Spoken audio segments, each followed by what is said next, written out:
ಯಾವಾಗ ಹಿಂಗಾಗೋಯ್ತು next target ಮಾಡಿದ್ರು.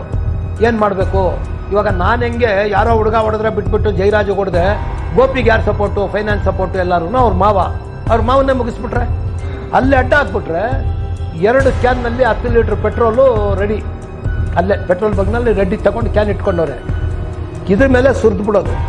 ನೀವು ಆಚೆ ಕಡೆ ಬಂದ ಕತ್ತರಿಸ್ತೀವಂತ ಮೊಚ್ಚಗಳು ಕತ್ತಿಗಳು ತೋರಿಸ್ತಾ ಇರೋದು, ಕಾರ್ ಮೇಲೆ ಸುಟ್ಬಿಟ್ಟು ಬೆಂಕಿ ಅಂಟಿಸ್ಬಿಡೋದು. ಕಾರ್ನ ತಗೊಂಡ್ಬಂದು ಡ್ಯಾಶ್ ಮಾಡಕ್ ನೋಡ್ತಾರೆ. ಮೊಚ್ಚಗಳನ್ನೆಲ್ಲ ಹೊಡಿತಾರೆ.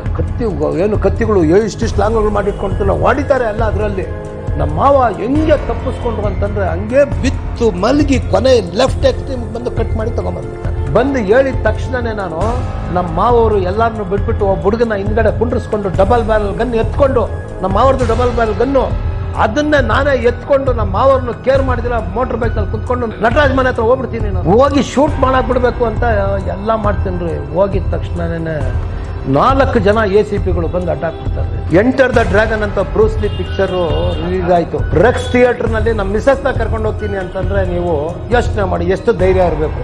ಟೈಪಿಸ್ಟ್ಗಳು ಹೋಗಿ ಅಲ್ಲಿ ಟೈಪ್ ಮಾಡಿಸ್ತಾ ಇರ್ತೀವಿ, ಅವ್ನಿಗೆ ಇನ್ಫರ್ಮೇಷನ್ ಹೋಗ್ತೈತೆ, ಗೋಪಿಯವ್ರಲ್ಲಿ ಟೈಪ್ ಮಾಡಿಸ್ತಾ ಇದ್ದಾನೆ ಅಂತ ಫುಲ್ಲು ಮಚ್ಚುಗಳು ಸಮೇತ ಬರ್ತಾನೆ, ಕಾರ್ ತುಂಬ ಎತ್ಕೊಂಡು ಬರ್ತಾನೆ. ನಾನು ಒಬ್ಬನೇ ಇರ್ತೀನಿ, ನನ್ನ ಹುಡುಗ ಒಬ್ಬ ಇರ್ತಾನೆ, ಟೈಪ್ ಮಾಡಿಸ್ತಾ ಇರ್ತೀನಿ. ಯಾವಾಗ ಟೈಪ್ ಮಾಡಿಸ್ತಾ ಇರೋನು ಅಣ್ಣ ಜೈರಾಜು ಕಾರ್ನಲ್ಲಿ ಅಲ್ಲಿ ನಿಂತಿದ್ದಾನೆ ಅಂದ ತಕ್ಷಣ ಇಲ್ಲಿಂದ ಟೈಪ್ ನಿಂತ್ಕೊಂಡ್ಬಿಡ್ತೀನಿ, ರೆಡಿಯಾಗಿ ನಿಂತಿರ್ತೀನಿ. ನನ್ನ ಹತ್ರ ಒಂದು ರಿವಾಲ್ವರ್ ಇಟ್ಕೊಂಡಿರ್ತದೆ. ಯಾವಾಗಲೂ ಟ್ಯಾಕ್ಸಿಗೆ ಗುದ್ದಿ ಟ್ಯಾಕ್ಸಿಯಿಂದ ಮೇಲೆ ಎತ್ತಿ ಬಿಸಾಕಿ ನಿಮಗೆ ಕಾಲ್ ಫ್ರಾಕ್ಚರ್ ಆಗ್ಬಿಟ್ಟಿತ್ತು. ಜೈರಾಜ್ಗೆ ಹೋಗಿದ್ದೀನಿ, ಅವನ್ನ ನೋಡಕ್ ಹೋಗಿದ್ದೀನಿ. ಯಾಕೋ ಹಿಂಗೆಲ್ಲ ಮಾಡ್ಕೊಂತೀಯ, ಕುಡ್ದಾಗ ಗಾಡಿ ಓಡಿಸ್ಬಾರ್ದು ಗೊತ್ತಾಗಕ್ಕಿಲ್ವಾ? ಬೈಸ್ ಹುಡುಗ ನೀನು, ಈ ಇಜಿನಲ್ಲಿ ಎದಾಗ್ಬಿಟ್ರೆ ಅವಳಿಗೆ ಏನಾಗ್ತೈತೆ ಅಂತೆಲ್ಲ ಬೈದ್ಬಿಟ್ಟು ಬಂದಿದ್ದೀನಿ ನಾನು. ಅವನಿಗೆ ಸಿದ್ದಾಪುರಕ್ಕೆ ಹೋಗ್ತೀವಲ್ಲ, ಟರ್ನಿಂಗ್ ಆ ಕ್ರಾಸು, ಅಲ್ಲಿ ಅಡ್ಡ ಹಾಕ್ಬಿಟ್ರು, ನಿಲ್ಲಿಸ್ಬಿಟ್ಟಾರೆ. ಸ್ಕೂಟ್ರ್ ನಿಲ್ಲಿಸ್ಬಿಟ್ಟ, ಕಣ್ಣು ಮುಚ್ಚಿ ಕಣ್ತೆಗೆ ಅಷ್ಟಲ್ಲಿ ಹೊಡೆದ್ಬಿಟ್ರು. ನನಗೆ ಮಚ್ಚಿನಲ್ಲಿ ಹೊಡೆದ್ಬಿಟ್ರು ಕಾಲಿಗೆ, ಇದಕ್ಕೆ ಕಾಲಿಗೆ ಹೊಡೆದಿದ್ದು ಸ್ವಲ್ಪ ಹಿಂಗೆ ಸೈಡಿಗೆ ಹಿಂಗೆ ಹೋಗ್ಬಿಡ್ತು. ಒಬ್ಬ ಮಚ್ಚಿನಲ್ಲಿ ಹೊಡೆದ. ನಾನು ಹಿಂಗೆ ಕುಂತಿದ್ನಲ್ಲ, ಹಂಗೆ ಧುಮ್ಕಿ ಬಿದ್ದಿದ್ದ ತಡ್ಕೆ ಜೋಪು ಕೈ ಹಾಕ್ದೆ ಅಷ್ಟೇ. ನಾನು ಅವನ್ನ ಹೊಡೆದಿರೋ ಕೇಸ್ಗೆ ಜೈರಾಜು ಬರ್ತಾ ಇದ್ದ. 50-60 ಜನ ಬರೋರು, ನನ್ನ ಜನ 30-40 ಜನ ನನ್ನ ಹುಡುಗರು ಇರೋರು. ನಾನು ಕೋರ್ಟ್ ಕರೆದಾಗ ನಾನು ಒಳಗಡೆ ಹೋಗ್ಬೇಕಾದ್ರೆ ರಿವಾಲ್ವರ್ನ ತೆಗೆದು ಕೊಟ್ಬಿಟ್ಟು ಹೋಗ್ತಾ ಇದ್ದೆ. ಅವನೇ ನಾನು ಜೈರಾಜನ ಹೊಡಿತಾ ಇರ್ಬೇಕಾದ್ರೆ ನೋಡಿದ್ದು.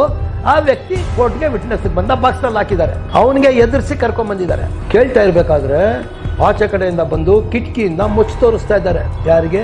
ಅವನಿಗೆ. ಆ ಕಾಂಪೌಂಡ್ ನಲ್ಲಿ 60 ಜನ ಕುಂತವ್ರೆ. ನಂಬಿದ್ರೆ ನಂಬಿ, ಬಿಟ್ರೆ ಬಿಡಿ. ಆವತ್ತು ನನ್ನ ಅಟ್ಯಾಕ್ ಮಾಡೋದಕ್ಕೆ 60 ಜನ ಬಂದವ್ರೆ. ಅಲ್ಲಿ ನಾನೇನ್ ಮಾಡಿದೆ, ಓಡೋಗಿ ಅಟ್ಟಿಸ್ಕೊಂಡು ಹೋಗಿ ಒಂದ್ ಕೈನಲ್ಲಿ ಮೊಚ್ಚು, ಒಂದ್ ಕೈನಲ್ಲಿ ಅವ್ನ ಕತ್ತಿನ ಪಟ್ಟಿ ಹಿಡಿದು ನಿಲ್ಲಿಸ್ಕೊಂಡೆ. ಆವಾಗ ಅವರೆಲ್ಲ ಏನ್ ಮಾಡಿದ್ದಾರೆ, ನಾನು ಕೋರ್ಟ್ ನಲ್ಲಿ ವಿಟ್ನೆಸ್ ಹೇಳಿ ಆಚೆ ಬಂದ್ರೆ ಅಲ್ಲೇ ಹೊಡೆದಾಕೋದಿಕ್ಕೆ ಅಲ್ಲಿ ಫುಲ್ ಅಷ್ಟು ಜನ ಕಾದಿದ್ದಾರೆ. ಸ್ಯಾಮ್ಸನ್ ಆದವನ್ ಏನ್ ಮಾಡ್ತಾ ಇದ್ದ, ಸುಮ್ಮನೆ ಬಂದು ಹೋಗ್ತಾ ಇದ್ದ ಆ ಕಡೆ. ಸ್ಯಾಮ್ಸನ್ ನಾನು ಎಲ್ಲಿದ್ದೀನಿ ಅಂತ ಅವನು ಅಬ್ಸರ್ವ್ ಮಾಡ್ತಾ ಇದ್ದ. ಜೈರಾಜು ಬಂದ, ಒಂದು ಶಾಲುನ ಒದ್ಕೊಂಡು ಬಂದ. ಶಾಲು ಒಳಗಡೆ ಒಂದು ಡ್ಯಾಗರ್ನ ಇಟ್ಕೊಂಡು ಬಂದಿದ್ದಾನೆ. ಆ ಡ್ಯಾಗರ್ ಅಂದ್ರೆ ಹೇಗಪ್ಪ ಅಂತಂದ್ರೆ, ನಮ್ದು ಕರಗದ ಕತ್ತಿ ಇದೆ. ಆ ಕರಗದ ಕತ್ತಿ ಹೇಗಿರುತ್ತೆ ಅಂತಂದ್ರೆ, ಒಂದ್ ಕಡೆ ಮಾತ್ರ ಚೂಪಿರುತ್ತೆ, ಇನ್ನೊಂದ್ ಕಡೆ ಮಂಡ ಇರುತ್ತೆ. ಅವನು 2 ಕಡೆ ಚೂಪ್ ಮಾಡಿದ್ದ. ಪಾಯಿಂಟು ಚೂಪಿತ್ತು. ಹಿಂಗೆ ತಿವಿದ್ರೆ ಸಿನಿಮಾಗಳಲ್ಲಿ ಬಂದಂಗೆ ಹೊಟ್ಟೆ ಒಳಗೆ ಆಚೆ ಕಡೆ ಬಂದ್ಬಿಡ್ಬೇಕಾಗಿತ್ತು. ಆ ತರ ಪ್ಲಾನ್ ಮಾಡಿ ತಗೊಂಡ್ಬಂದಿದ್ದಾನೆ. ಅದನ್ನು ಏನ್ ಹಿಂಗ್ ಓಡ್ತಾನೆ ಅಂತ ತಿರುಗಿದೆ. ಶೇಕ್ ಹ್ಯಾಂಡ್ ಡಿಸ್ಟೆನ್ಸ್ ನಲ್ಲಿ ಇದ್ದಾನೆ ಜೈರಾಜ್. ಹಾಕಿ ಹೊಟ್ಟೆಗೆ ತಿವಿದ್ಬಿಟ್ಟ. ಅದು ಏಟು ಹೊಟ್ಟೆಗೆ ಹೋಗಿದ್ದಿದ್ರೆ ಹಿಂದ್ಗಡೆ ಬಂದ್ಬಿಡ್ತಾ ಇತ್ತು. ಅದು ಸಡನ್ ಆಗಿ ನೀಲ್ ಡೌನ್ ಮಾಡಿ ಎದೆ ಕೊಟ್ಟೆ. 1000 ದಂಡ ಹೊಡಿತಾ ಇದ್ದಿದ್ದೆ. ಏನ್ ನನ್ಗೆ ಸ್ಟೀಲ್ ಅಂತಾನೆ ನಾನು ಇವತ್ತು ತಿಳ್ಕೊಂಡಿರೋದು. ಬಂದ ತಕ್ಷಣ ಇದು ಇಲ್ಲಿ ಬಿದ್ದಿದ್ದೆ, ಸ್ಲಿಪ್ ಆಗಿ ಇಲ್ಲಿ ಬಂದ್ಬಿಡ್ತು. ಒಂದೇ ಏಟು ಅವ್ನು ಹೊಡೆದಿದ್ದು. ನಾನು ಹಿಂದ್ಗಡೆ ಹಿಂಗೆ ಕೈ ಹಾಕಿದ ತಕ್ಷಣ ಹೊಡೆದ್ಬಿಟ್ಟ. ಒಬ್ಬ ಕೈಗೆ ಹಾಕಿ ಹೊಡೆದೇಡ್ಗೆ ಈ ಕೈ ಇಲ್ಲಿಂದ ಹಿಂಗೆ ಬಂದ್ಬಿಡ್ತು. ಫುಲ್ ಶರ್ಟ್ ಹಾಕಿದ್ದೆ, ಫುಲ್ ಕೈ ಹಿಂಗೆ ಬಂದ್ಬಿಡ್ತು. ಇವನು ಒಬ್ಬನೇ ಅಲ್ವಾ ಬಂದಿದ್ದು. ಹಿಂದ್ಗಡೆಯಿಂದ ಯಾರಪ್ಪ ಹೊಡೆದ್ಬಿಟ್ರು ಅಂತ ತಲೆ ಹಿಂಗೆ ತಿರುಗಿದೆ. ತಲೆ ತಿರುಗಿದ ತಕ್ಷಣ ಇನ್ನೊಬ್ಬ ಹೊಡೆದವನ ತಲೆಗೆ ಆ ಏಟ್ ಬಿದ್ದಿದ್ರೆ ಸ್ಪಾಟ್ನಲ್ಲಿ ನಾವು ತೆಂಗಿನಕಾಯಿ ಹೊಡೆದಂಗೆ ಓಪನ್ ಆಗ್ಬಿಡೋದು. ಈ ಕಾಲಿಗೆ ಯಾವ ಥರ ಹೊಡೆದ್ಬಿಟ್ರು ಅಂತಂದ್ರೆ, ಈ ಥರ ಒಂದೊಂದು ಏಟು ಈ ಥರ ಬಿತ್ತು. ಒಂದೇ ಏಟಿದು ಬಿದ್ದಿದ ತಕ್ಷಣ ಇದು ಓಪನ್ ಆಗ್ಬಿಡ್ತು. ನೋಡಿ MK ಕಾಣ್ತಾ ಇತ್ತು. MK ಮೇಲೆ ಹೊಡಿತಾ ಇದ್ರೆ ಇಲ್ಲಿ 1.5 ಇಂಚಸ್ ಸುಮಾರು ಒಂದು 40-50 ಪೀಸ್ ಆಯಿತು. ನಂಬಿದ್ರೆ ನಂಬಿಬಿಟ್ರು. ಸಣ್ಣ ಸಣ್ಣ ಪೀಸ್ಗಳಾಗಿ ಮಕ್ಕದ ಮೇಲೆಲ್ಲ ಎಗರ್ತಾ ಐತೆ. ಪೀಸ್ಗಳು ಎಗರ್ತಾ ಐತೆ. ಇವಾಗ ಬೋನ್ನ ಕಟ್ ಮಾಡಿದ್ರೆ ಪೀಸ್ ಪೀಸ್ ಪೀಸ್ ಪೀಸ್ ಎಗರ್ತಾ ಐತೆ. ಮಾನ್ಯ ವೀಕ್ಷಕರೇ, ಬೆಂಗಳೂರು ಭೂಗತ ಜಗತ್ತು, ಬೆಂಗಳೂರು ಅಂಡರ್ ವರ್ಲ್ಡ್ ಅಂತ ಬೆಂಗಳೂರಿನಲ್ಲಿ ಮೊದಲ ಹೆಸರು ಬರೋದಂದ್ರೆ ಪೈಲ್ವಾನ್ ಜೈರಾಜ್ ಅವರು. ಅವರಿಗೆ ಇನ್ನೊಬ್ಬರು ವ್ಯಕ್ತಿ ಅಂದ್ರೆ ತಿಗಳರಪೇಟೆ ಗೋಪಿ. ಇವ್ರ ಮಧ್ಯ ದೊಡ್ಡ ಮಟ್ಟದ ಕಾಳಗನೆ ನಡೆದು. ಹೀಗಾಗಿ ಇತ್ತೀಚೆಗೆ ಒಂದು ಸಿನಿಮಾ ಬಿಡುಗಡೆಯಾಗಿತ್ತು. ಇದರಲ್ಲಿ ತಿಗಳರಪೇಟೆ ಗೋಪಿಯವರ 2 ವರ್ಷದ ಹಿಂದೆ ತಿಗಳರಪೇಟೆ ಗೋಪಿಯವರ ಸಂದರ್ಶನ ಮಾಡಿದ್ದು. ಆ ಸಂದರ್ಶನ ಸುಮಾರು ಜನರಿಗೆ ಆ ಕೆಲವೊಂದು ಎಪಿಸೋಡ್ಗಳು ಸಿಗ್ತಾ ಇಲ್ಲ ತಿಗಳರಪೇಟೆ ಗೋಪಿಯವ್ರದ್ದು ಅಂತೇಳಿ ಸುಮಾರು ಜನ ನೀವು ಕಾಮೆಂಟ್ಸ್ ಮಾಡಿದೀರಾ. ಡಾನ್ ಜಯರಾಜ್ ಅವರು ಹಾಗೆ ಕೇಂದ್ರ ಸರ್ಕಾರದ ಉದ್ಯೋಗಿಯಾಗಿದ್ದ ತಿಗಳರಪೇಟೆ ಗೋಪಿಯವರ ಸಂದರ್ಶನ. ಯಾಕಂತ ಹೇಳಿದ್ರೆ ಬೆಂಗಳೂರು ವಿಶೇಷವಾಗಿ ಅಂತ ಹೇಳಿದ್ರೆ ಒಂದು ಕಡೆ ಜಯರಾಜ್ ಅವರು ಪೈಲ್ವಾನರಾಗಿರ್ತಾರೆ, ಈಚೆ ತಿಗಳರಪೇಟೆ ಗೋಪಿಯವರು ಪೈಲ್ವಾನರಾಗಿರ್ತಾರೆ. ಹೊಸ ಚಂದಾದಾರಿಗೋಸ್ಕರ ಅದನ್ನ ಮತ್ತೊಮ್ಮೆ ತಿಗಳರಪೇಟೆ ಗೋಪಿಯವರ ಸಂಚಿಕೆಗಳನ್ನ ಮರುಪ್ರಸಾರ ಮಾಡ್ತಾ ಇದೆ. ಯಾರು ಇಲ್ಲಿವರೆಗೆ ನೋಡಿಲ್ಲ ದಯವಿಟ್ಟು ಅವ್ರು ರಾತ್ರಿ ಹಗಲು ಇದೇ ಅಟ್ಯಾಕು, ಅವ್ರನ್ನ ಮಾಡಿದ್ರು ಇವ್ರನ್ನ ಮಾಡಿದ್ರು ಕೊನೆಗೆ ಏನಾಗೋಯ್ತು ಗೊತ್ತಾ? ಅಂತ ಕ್ರಿಮಿನಲ್ಗಳನ್ನ ನೀವು ನೋಡಿರಕ್ಕಿಲ್ಲ, ಇಂಡಿಯಾ ಒಳಗೆ ಯಾರು ಮಾಡಿರಕ್ಕಿಲ್ಲ ಕ್ರಿಮಿನಲ್ ಬುದ್ಧಿಗಳನ್ನೆಲ್ಲ. ಯಾವಾಗ ಹಿಂಗಾಗೋಯ್ತು ನೆಕ್ಸ್ಟ್ ಟಾರ್ಗೆಟ್ ಮಾಡಿದ್ರು. ಏನು ಮಾಡಬೇಕು ಇವಾಗ? ನಾನು ಹೆಂಗೆ ಯಾರೋ ಹುಡುಗ ಹೊಡೆದ್ರೆ ಬಿಟ್ಬಿಟ್ಟು ಜೈರಾಜ್ ಹೊಡೆದೆ, ಗೋಪಿಗೆ ಯಾರು ಸಪೋರ್ಟು, ಫೈನಾನ್ಸ್ ಸಪೋರ್ಟು ಎಲ್ಲರೂ ಅವ್ರ ಮಾವನ್ನೇ ಮುಗಿಸ್ಬಿಟ್ರೆ. ಮುಗಿಸೋದಿಕ್ಕೆ ಏನು ಮಾಡಿದ್ರು? ನಮ್ಮ ಮಾವರು ಕೋ ಬ್ರದರ್ ಬಂದು ಮಾವಳ್ಳಿ ಕೌನ್ಸಿಲರು ಕೃಷ್ಣಪ್ಪ ಅಂತ, ಸಿ ಕೃಷ್ಣಪ್ಪ ಅಂತ ಕೌನ್ಸಿಲರು. ಅವರೇ ಪೊಲಿಟಿಕಲ್ ಸಪೋರ್ಟು ಅದು ಇದು ಇಂದಿರಾ ಗಾಂಧಿ ಅವ್ರಿಗೂ ಕರ್ಕೊಂಡೋಗೋರು ನಮ್ಮನ್ನ. ದೇವರಾಜ್ ಅರಸಿಗೆ ಆಪೋಸಿಟ್ ಪಾರ್ಟಿ ಇದ್ರು, KH ಪಾಟೀಲ್ ಅಂತ, ಅವ್ರ ಹತ್ರ ಕರ್ಕೊಂಡೋಗೋರು ನಮ್ಮನ್ನ. ಎಲ್ಲ ನಮ್ಗೆಲ್ಲ ಅವರೆಲ್ಲ ಫುಲ್ ಸಪೋರ್ಟು. ದೇವರಾಜ್ ಅರಸಿಗೆ ಅಗೇನ್ಸ್ಟ್ ಆಗಿ ಫುಲ್ ಸಪೋರ್ಟ್ ಕೊಡ್ತಾ ಇದ್ರು. ಕಾಂಗ್ರೆಸ್ ಆದ್ರೆ ಅವರು ಅರಸುಗೆ ಡೆಡ್ ಅಗೇನ್ಸ್ಟ್. ದೇವೇಗೌಡರು ಇವರು ಇಬ್ರೆ, KH ಪಾಟೀಲ್ ಫುಲ್ ಸ್ಟಾಲ್ ವಾಟು. KH Patil dynamic personality. ಓಹ್, ಅವರು ನಮ್ಗೆ ತುಂಬಾ ಲಿಂಕ್ ಇತ್ತು, ತುಂಬಾ ಇದು ಮಾಡೋರು, ನಮ್ಗೂ ಫುಲ್ ಸಪೋರ್ಟ್ ಮಾಡೋರು. ಬುಲ್ಡೋಸರ್ ತರ ಇರೋರು, ಬುಲ್ಡೋಸರ್ ಅಷ್ಟು ಗಾತ್ರ ಮೈ ಹೊಟ್ಟೆ ಏನಿದ್ರು ಬುಡ ಬುಡ ಬುಡ ಬುಡ ಅಂತ ಓಡಾಡೋರು ಅವರು. ಇವಾಗಿರೋ HK ಪಾಟೀಲ್ ಅವ್ರ ಮಗ ಇದಾರಲ್ಲ, ಅವರು ಏನಿಲ್ಲ ಅವ್ರ ಮುಂದೆ, ಅವ್ರ ತಂದೆ ಮುಂದೆ. ಅವ್ರ ಮನೆ ಇದ್ದಿದ್ದು ಟಿನ್ ಫ್ಯಾಕ್ಟ್ರಿ ಹತ್ರ. ಇವಾಗ ಗೋಪಾಲನ್ ಮಾಲ್ ಇದೆಯಲ್ಲ ಅಲ್ಲೇ ಇದ್ದಿದ್ದು ಅವ್ರ ಮನೆ, KH ಪಾಟೀಲ್ ಮನೆಗೆ ಹೋಗ್ತಾ ಇದ್ವಿ ನಾವು. ಹುಲಕೋಟಿ ಅಂತ, ಹುಲಕೋಟಿ ಹುಲಿ ಅಂತಾನೆ ಕರೆಯೋದವ್ರನ್ನ. ಇಂದಿರಾ ಗಾಂಧಿ ಹತ್ರ ಕಂಪ್ಲೇಂಟ್ ಮಾಡಿದಾಗ್ಲೇ ಅರಸು ಮನೆ ರೈಡ್ ಮಾಡಿಸಿದ್ರು. ಇಂದಿರಾ ಗಾಂಧಿ CBI ರೈಡ್ ಮಾಡಿದಾಗ 60 ಲಕ್ಷ ರೂಪಾಯಿ ಸಿಕ್ತು. ಆ ಕಾಲಕ್ಕೆ ಎಲ್ಲಿದ್ದೀರಾ ನೀವು? ಅರಸು ಮನೆನೇ ರೈಡ್ ಆಯ್ತು. ಬಾಲಬ್ರೂಯಿ, ಇವಾಗ ಬಾಲಬ್ರೂಯಿ ಒಳಗೇನೆ ಇವಾಗ ಗೆಸ್ಟ್ ಹೌಸ್ ಮಾಡ್ಬಿಟ್ಟಿದ್ದಾರೆ ಅದನ್ನ. ಅರಸು ಮನೆ ಅದು ಆ ಕಾಲದಲ್ಲಿ. ಡೆಲ್ಲಿಗೆ ಹೋಗಿ ಅಲ್ಲಿ ಹೋಗಿ ಕಂಪ್ಲೇಂಟ್ ಮಾಡಿ KH ಪಾಟೀಲ್ ಎಲ್ಲ ಕರ್ಕೊಂಡೋಗಿ. ಸಾಧಾರಣ ಆಗೋದಿಲ್ಲ ರೀ, ಸಾಧಾರಣ ಮನುಷ್ಯನ ಕೈಯಲ್ಲಿ ಆಗೋದು. ಒಬ್ಬ ವ್ಯಕ್ತಿ ಒಬ್ಬ CM ಸಪೋರ್ಟ್ ಮಾಡ್ಬಿಟ್ರೆ ಏನ್ ಬೇಕಾದ್ರೂ ಮಾಡ್ಬೋದು. ನಮ್ಮ ಅವ್ರಿಗೆ ಏನ್ ಮಾಡಿದ್ರು, ಇದಾಗಿ ಸ್ವಲ್ಪ ದಿವಸಕ್ಕೆ ತಕ್ಷಣನೇ ಅವರು ಡ್ಯೂಟಿ ಏನಂತಂದ್ರೆ ಬೆಳಿಗ್ಗೆಯಿಂದ ಸಾಯಂಕಾಲದವರೆಗೂ ಓಡಾಡೋದು, ನಮ್ಮ ಮನೆಯೊಳಗೆ ಮೀಟಿಂಗ್ ಮಾಡೋದು, ರಾತ್ರಿ 11 ಗಂಟೆ 12 ಗಂಟೆ ಮೇಲೆ ಅವ್ರನ್ನ ಕರ್ಕೊಂಡೋಗಿ ಬಿಟ್ಬಿಟ್ಟು ಬರೋದು. ಎಲ್ಲಿ? ಮಾವಳ್ಳಿ ಒಳಗಡೆ ಶೀಲಾ ರೋಡ್ನಲ್ಲಿ ಅವ್ರ ಮನೆ, ಅವ್ರ ಕೋ ಬ್ರದರು ಮಾವಳ್ಳಿ ಕೌನ್ಸಿಲರ್ನ ಕರ್ಕೊಂಡಾಗ ಅವ್ರ ಮನೆಯವ್ರು ಬಿಟ್ಬಿಟ್ಟು ಬರೋದ್ರಿ ರಾತ್ರಿ 12 ಗಂಟೆಗೆ. ಬೆಳಿಗ್ಗೆ ಎಲ್ಲ ಓಡಾಡಿರ್ತೀವಲ್ಲ, ಎಲ್ಲ CM ಮನೆ ನೋಡು, ಆ ಮನೆ ನೋಡು, ಈ ಮನೆ ನೋಡು, ಬೇರೆ ಕೆಲಸನೇ ಇಲ್ಲ ರೀ. 8 ತಿಂಗಳ ಕಾಲ ಬೇರೆ ಗವರ್ನರ್ ಮನೆಗೆ ಹೋಗು, DG ಆಫೀಸ್ಗೆ ಹೋಗು, ಕಮಿಷನ್ ಆಫೀಸ್ಗೆ ಹೋಗು, IG ಆಫೀಸ್ಗೆ ಹೋಗು, ಬರೀ ಇದೆ. ಸಾಯಂಕಾಲ ಎಲ್ಲರೂ ಸೇರಿ ನಮ್ಮನೆ ಊಟ ಮಾಡಿ ಅವ್ರನ್ನ ಕರ್ಕೊಂಡೋಗಿ ಅಲ್ಲಿ ಬಿಟ್ಬಿಟ್ಟು ಬರ್ತೀವಿ. ಬಿಟ್ಬಿಟ್ಟು ಬರೋವಾಗ ಒಂದು ಪ್ಲಾನ್ ಮಾಡಿದ್ರು ಅವರು. ಸುಶೀಲಾ ರೋಡ್ನಲ್ಲಿ ಬಿಟ್ಬಿಟ್ಟು ನಮ್ಮ ಮಾವ ಬರ್ತಾರೆ. ಹಂಗೆ ಭಾರತ್ ಟಾಕೀಸ್ ಇದೆಯಲ್ಲ, ಭಾರತ್ ಟಾಕೀಸಿಂದ ಸುಶೀಲಾ ಮಾವಳ್ಳಿಗೆ ಹೋಗೋದಕ್ಕೆ ಒಂದು ಸುಶೀಲಾ ರೋಡ್ ಅಂತ ಇದೆ, ಇವಾಗಲೂ ಇದೆ, ಪ್ಯಾರಲಲ್ ರೋಡ್ ಇದೆ JC ರೋಡ್ಗೆ. ಆ ರೋಡ್ನಲ್ಲಿ ಅವ್ರು ವಾಪಸ್ ಬರ್ತಾರೆ. ಬಂದಾಗ ಏನು ಮಾಡಬೇಕು, ಒಂದು ಕಾರ್ನ ತಗೊಂಬಂದು ಅಡ್ಡ ನಿಲ್ಲಿಸ್ಬಿಡ್ಬೇಕು. ಅಡ್ಡ ನಿಲ್ಲಿಸ್ಬಿಟ್ರೆ ಅವ್ರು ನಿಲ್ಲಿಸ್ತಾರೆ. ಗಾಡಿ ನಿಲ್ಲಿಸ್ಲೇಬೇಕು, ಹಿಂದೆ ಹೋಗೋಕ್ಕಾಗಕ್ಕಿಲ್ಲ, ಮುಂದೆ ಬರೋಕ್ಕಾಗಕ್ಕಿಲ್ಲ. ಅದು ಸಣ್ಣ ಗಲ್ಲಿ ಇದ್ದಂಗೆ, ಎಲ್ಲ ಒಂದು 30 ಅಡಿ ರೋಡೋ 20 ಅಡಿ ರೋಡೋ ಇರುತ್ತೆ ಅದು. ಅಲ್ಲಿ ಹೋಗೋದಿಕ್ಕೆ ಅಲ್ಲಿ ಅಡ್ಡ ಹಾಕ್ಬಿಟ್ರೆ 2 ಕ್ಯಾನ್ನಲ್ಲಿ 10 ಲೀಟ್ರ್ ಪೆಟ್ರೋಲು ರೆಡಿ. ಅಲ್ಲೇ ಪೆಟ್ರೋಲ್ ಬಂಕ್ನಲ್ಲಿ ರೆಡಿ ತಗೊಂಡು ಕ್ಯಾನ್ ಇಟ್ಕೊಂಡವ್ರೆ. ಇದ್ರ ಮೇಲೆ ಸುರಿದು ಬಿಡೋದು. ನೀವು ಆಚೆ ಕಡೆ ಬಂದ ಕತ್ತರಿಸ್ತೀವಂತ ಕತ್ತಿಗಳು ತೋರಿಸ್ತಾ ಇರೋದು. ಕಾರ್ ಮೇಲೆ ಸುರಿದ್ಬಿಟ್ಟು ಬೆಂಕಿ ಅಂಟಿಸ್ಬಿಡೋದು. ಕಾರ್ ಬೆಂಕಿ ಅಂಟ್ಕೊಂಡ್ಬಿಡ್ತು ಅಂತ ಹುಟ್ಟಿಸ್ಬಿಡೋದು. ಈ ಪ್ಲಾನ್ ಮಾಡಿದ್ರು. ಯಾರೋ ಫೋನ್ ಮಾಡಿ ಹೇಳ್ತಾರೆ ನನಗೆ, ನನಗೆ ಬರ್ತೈತೆ ಫೋನ್, ಅದು ಫೋನ್ ಮೆಸೇಜು, ಸರ್ ಈ ತರ ನಿಮ್ಮ ಮಾವರ್ನ ಬಂದು ಈ ತರ ಮುಗಿಸ್ಬಿಡ್ತಾ, ಇದು ಈ ತರ ಪ್ಲಾನ್ ಮಾಡ್ಕೊಂಡವ್ರೆ, ಪೆಟ್ರೋಲ್ ಇದು ಅಂಟಿಸ್ಬಿಡ್ತಾರೆ ಹಾಗೆ ಹೀಗೆ ಅಂತ. ನಾವು ಹೋಗಿ ಸಂಜೆ ಕಂಪ್ಲೇಂಟ್ ಕೊಡ್ತೀನಿ, ಸರ್ ಈ ತರ ಹಿಂಗೆ ಹೇಳ್ತಾ ಇದ್ದಾರೆ, ಅಷ್ಟು ಸುಲಭ ಅಲ್ಲ ಸುಮ್ಮನೆ ಗೋಪಿಯವ್ರು ಅಂತ DCP ಅಂತಾರೆ. ಅಷ್ಟು ಸುಲಭ ಅಲ್ಲ ಸುಮ್ಮನೆ ಅವೆಲ್ಲ ಅಂತಾರೆ. ಆವತ್ತು ರಾತ್ರಿನೇ ಅದು ನಡೆದಿರ್ತೈತೆ. ದೇವ್ರ ದೊಡ್ಡವನು. ನಮ್ಮ ಮಾವ ಏನು ಮಾಡ್ತಾರೆ, ಯಾವತ್ತೂ ಅದೇ ರಸ್ತೆ ಒಳಗೆ ತಿರುಗಿಸ್ಕೊಂಡು ಬರೋರು, ಹಿಂಗೆ ಹೋದವರು ಮಿನರ್ವಾ ಟಾಕೀಸ್ ಹತ್ರ ಬಂದು JC ರೋಡ್ನಲ್ಲಿ ಬಂದ್ಬಿಡ್ತಾರೆ. JC ರೋಡ್ನಲ್ಲಿ ಬಂದ್ರೆ ಏನಾಗ್ತೈತೆ, ದೊಡ್ಡದಿದೆ ರೋಡು. ಇವ್ರೇನು ಮಾಡ್ತಾರೆ, ಅಲ್ಲಾದ್ರೆ ಚಿಕ್ಕದು ಅಡ್ಡ ಹಾಕ್ಬಿಡ್ಬೋದಾಗಿತ್ತು. ಇವ್ರೇನು ಮಾಡ್ತಾರೆ, JC ರೋಡ್ನಲ್ಲಿ ಬರೋವಾಗ ಇದನ್ನ ಡೈವರ್ಟ್ ಮಾಡಿ ಇದನ್ನ ತಗೊಂಡ್ಬಂದು ಇಲ್ಲಿ ಡ್ಯಾಶ್ ಮಾಡಕ್ ನೋಡ್ತಾರೆ. ಕಾರ್ನ ತಗೊಂಡ್ಬಂದು ಡ್ಯಾಶ್ ಮಾಡಕ್ ನೋಡ್ತಾರೆ. ಮಚ್ಚುಗಳನ್ನೆಲ್ಲ ಹೊಡಿತಾರೆ. ಕತ್ತಿಗಳು ಇಷ್ಟಿಷ್ಟು ಲಾಂಗ್ಗಳು ಮಾಡಿಟ್ಕೊಂಡಿರ್ತಾರಲ್ಲ ಹೊಡಿತಾರೆ ಎಲ್ಲ ಅದರಲ್ಲಿ. ನಮ್ಮ ಮಾವ ಹೆಂಗೆ ತಪ್ಪಿಸ್ಕೊಂಡ್ರು ಅಂತಂದ್ರೆ ಹಂಗೆ ಬಿದ್ದು ಸತ್ತು ಮಲಗಿ ಕೊನೆ ಲೆಫ್ಟ್ ಎಕ್ಸ್ಟ್ರೀಮ್ಗೆ ಬಂದು ಕಟ್ ಮಾಡಿ ತೊಗೊಂಬಂದ್ಬಿಡ್ತಾರೆ ಕಾರ್ನು ತೊಗೊಂಬಂದ್ಬಿಡ್ತಾರೆ ಪೇಷಂಟ್ ಅವ್ರಿಗೆ ಕಿಡ್ನಿ ಕ್ಯಾನ್ಸರ್ ಇರ್ತೈತೆ ಗೊತ್ತಿರೋಕ್ಕಿಲ್ಲ ನಮಗೆ ಅದು ಗೊತ್ತಿಲ್ಲ ಆ ಸಾಲದಲ್ಲಿ ಅವ್ರಿಗೆ ಕಿಡ್ನಿ ಕ್ಯಾನ್ಸರ್ ಇದೆ, ಪೈನ್ ಸಿಕ್ಕಾಪಟ್ಟೆ ಬರ್ತಾ ಇದೆ, ಅದರಲ್ಲೂ ಇಷ್ಟು ಮಾಡ್ತಾವ್ರೆ ಅವರು. ಕೊನೆಗೆ ಏನಾಗೋಯ್ತು, ಕಾರ್ನ ಬಂದು ಕಟ್ ಮಾಡಿ ಎತ್ಕೊಂಡ್ಬಂದ್ಬಿಟ್ರು. ಬಂದಿದ ತಕ್ಷಣನೇ ಮನೆಯೊಳಗೆ ಡಬಲ್ ಬ್ಯಾರಲ್ ಗನ್ ಇತ್ತು. ನಮ್ಗೆ ಹೇಳ್ಬಿಡ್ತಾರೆ ಹಿಂಗೆ ಅಂದ್ಬಿಟ್ಟು ಸಡನ್ ಆಗಿ ನಾನೇನು ಮಾಡ್ತೀನಿ, DCP ಶ್ರೀನಿವಾಸಲ್ಗೆ ಫೋನ್ ಮಾಡ್ತೀನಿ ರಾತ್ರಿ 2 ಗಂಟೆ ಒಳಗಡೆ. ಅವ್ರು ಒಂದೇ ಫೋನ್ ಕಾಲ್ ರೀ, ಒಂದೇ ಸಾರಿ ರಿಂಗ್ ಆಗೋದು, 2ನೇ ಸಾರಿ ರಿಂಗ್ ಆಗಲ್ಲ, ಒಂದು ಸಾರಿ ಟ್ರಿನ್ ಅಂತಾರೆ. ಶ್ರೀನಿವಾಸಲು ಏರ್ ಅಂತಾರೆ, DCP ಏರ್ ಅಂತಾರೆ. ಸರ್ ಬೆಳಿಗ್ಗೆ ಹೇಳ್ದೆ ತಮಗೆ ಇವಾಗ ಹಿಂಗೆ ಆಗೋಗ್ಬಿಡ್ತು ಸರ್. ಬೆಂಗಳೂರಿನಲ್ಲಿರೋ ACPಗಳನ್ನ 4 ಜನನ ರಾತ್ರಿ 2 ಗಂಟೆ ಒಳಗೆ ನಟರಾಜ್ ಮನೆ ಹತ್ರ ಕಳಿಸ್ತಾರೆ. ಇವನು ಎಸ್ಕೇಪ್ ಆಗಿ ಹೋಗಿರೋದೇ ಅವ್ರ ಮನೆ ಹತ್ರಕ್ಕೆ. ನನಗೆ ಹೆಂಗೆ ಗೊತ್ತಾಗಬೇಕು ಹೇಳಿ, ನೀವೇ ಹೇಳಿ, ಯಾವ ಇಂಟ್ಯೂಷನ್ ಇರಬೇಕು? ಬಂದು ಹೇಳಿದ ತಕ್ಷಣನೇ ನಾನು ನಮ್ಮ ಮಾವರು ಎಲ್ಲರನ್ನೂ ಬಿಟ್ಬಿಟ್ಟು ಒಬ್ಬ ಹುಡುಗನ ಹಿಂದ್ಗಡೆ ಕುಂಡ್ರಿಸ್ಕೊಂಡು ಡಬಲ್ ಬ್ಯಾರಲ್ ಗನ್ ಎತ್ಕೊಂಡು, ನಮ್ಮ ಮಾವರದು ಡಬಲ್ ಬ್ಯಾರಲ್ ಗನ್ನು, ಅದನ್ನೇ ನಾನೇ ಎತ್ಕೊಂಡು ನಮ್ಮ ಮಾವರನ್ನು ಕೇರ್ ಮಾಡಿದಿರ ಮೋಟರ್ ಬೈಕ್ನಲ್ಲಿ ಕುಂತ್ಕೊಂಡು ನಟರಾಜ್ ಮನೆ ಹತ್ರ ಹೋಗ್ಬಿಡ್ತೀನಿ. ನಾನು ಮಲ್ಲೇಶ್ವರದಲ್ಲಿ ಮಾರ್ಗೋಸಾ ರೋಡ್ನಲ್ಲಿ ಅವನ ಮನೆ, ಅಲ್ಲಿ ಹೋಗ್ಬಿಡ್ತೀನಿ. ಹೋಗಿ ಶೂಟ್ ಮಾಡಕ್ ಬಿಡ್ಬೇಕು ಅಂತ ಎಲ್ಲ ಮಾಡ್ತೀನಿ ರೀ. ಹೋಗಿದ ತಕ್ಷಣನೇ 4 ಜನ ACPಗಳು ಬಂದು ಅಡ್ಡಾಕ್ಬಿಡ್ತಾರೆ ರೀ. ಒಂದು ಮನೆ ಹತ್ರ 4 ಜೀಪ್ ಐತೆ, 4 ACPಗಳವ್ರೆ. ಬೆಂಗಳೂರಿನಲ್ಲಿ 4 ACPಗಳು ಇದ್ದಿದ್ದ ಆ ಕಾಲಕ್ಕೆ. South zone, north zone, east zone, west zone ಅಂತ 4 ಜನ ACPಗಳಲ್ಲಿ ಇರ್ತಾರೆ ಅವ್ನ ಮನೆ ಹತ್ರ. ಇವನು ಅವ್ರ ಮನೆಯೊಳಗೆ ಹೋಗಿ ಬಚ್ಚಿಟ್ಕೊಂಡ್ಬಿಡೋಣ. ನನ್ಗೆ ಹೆಂಗೆ ಗೊತ್ತಾಗುತ್ತೆ ಈ ಕಡೆ ಇಲ್ಲಿ ಹೊಡೆದಿರೋದು ಇಲ್ಲಿ ಮಿನರ್ವಾ ಟಾಕೀಸ್ ಹತ್ರ, ಹೋಗಿರೋದು ಅಲ್ಲಿಗೆ ಅಂತ?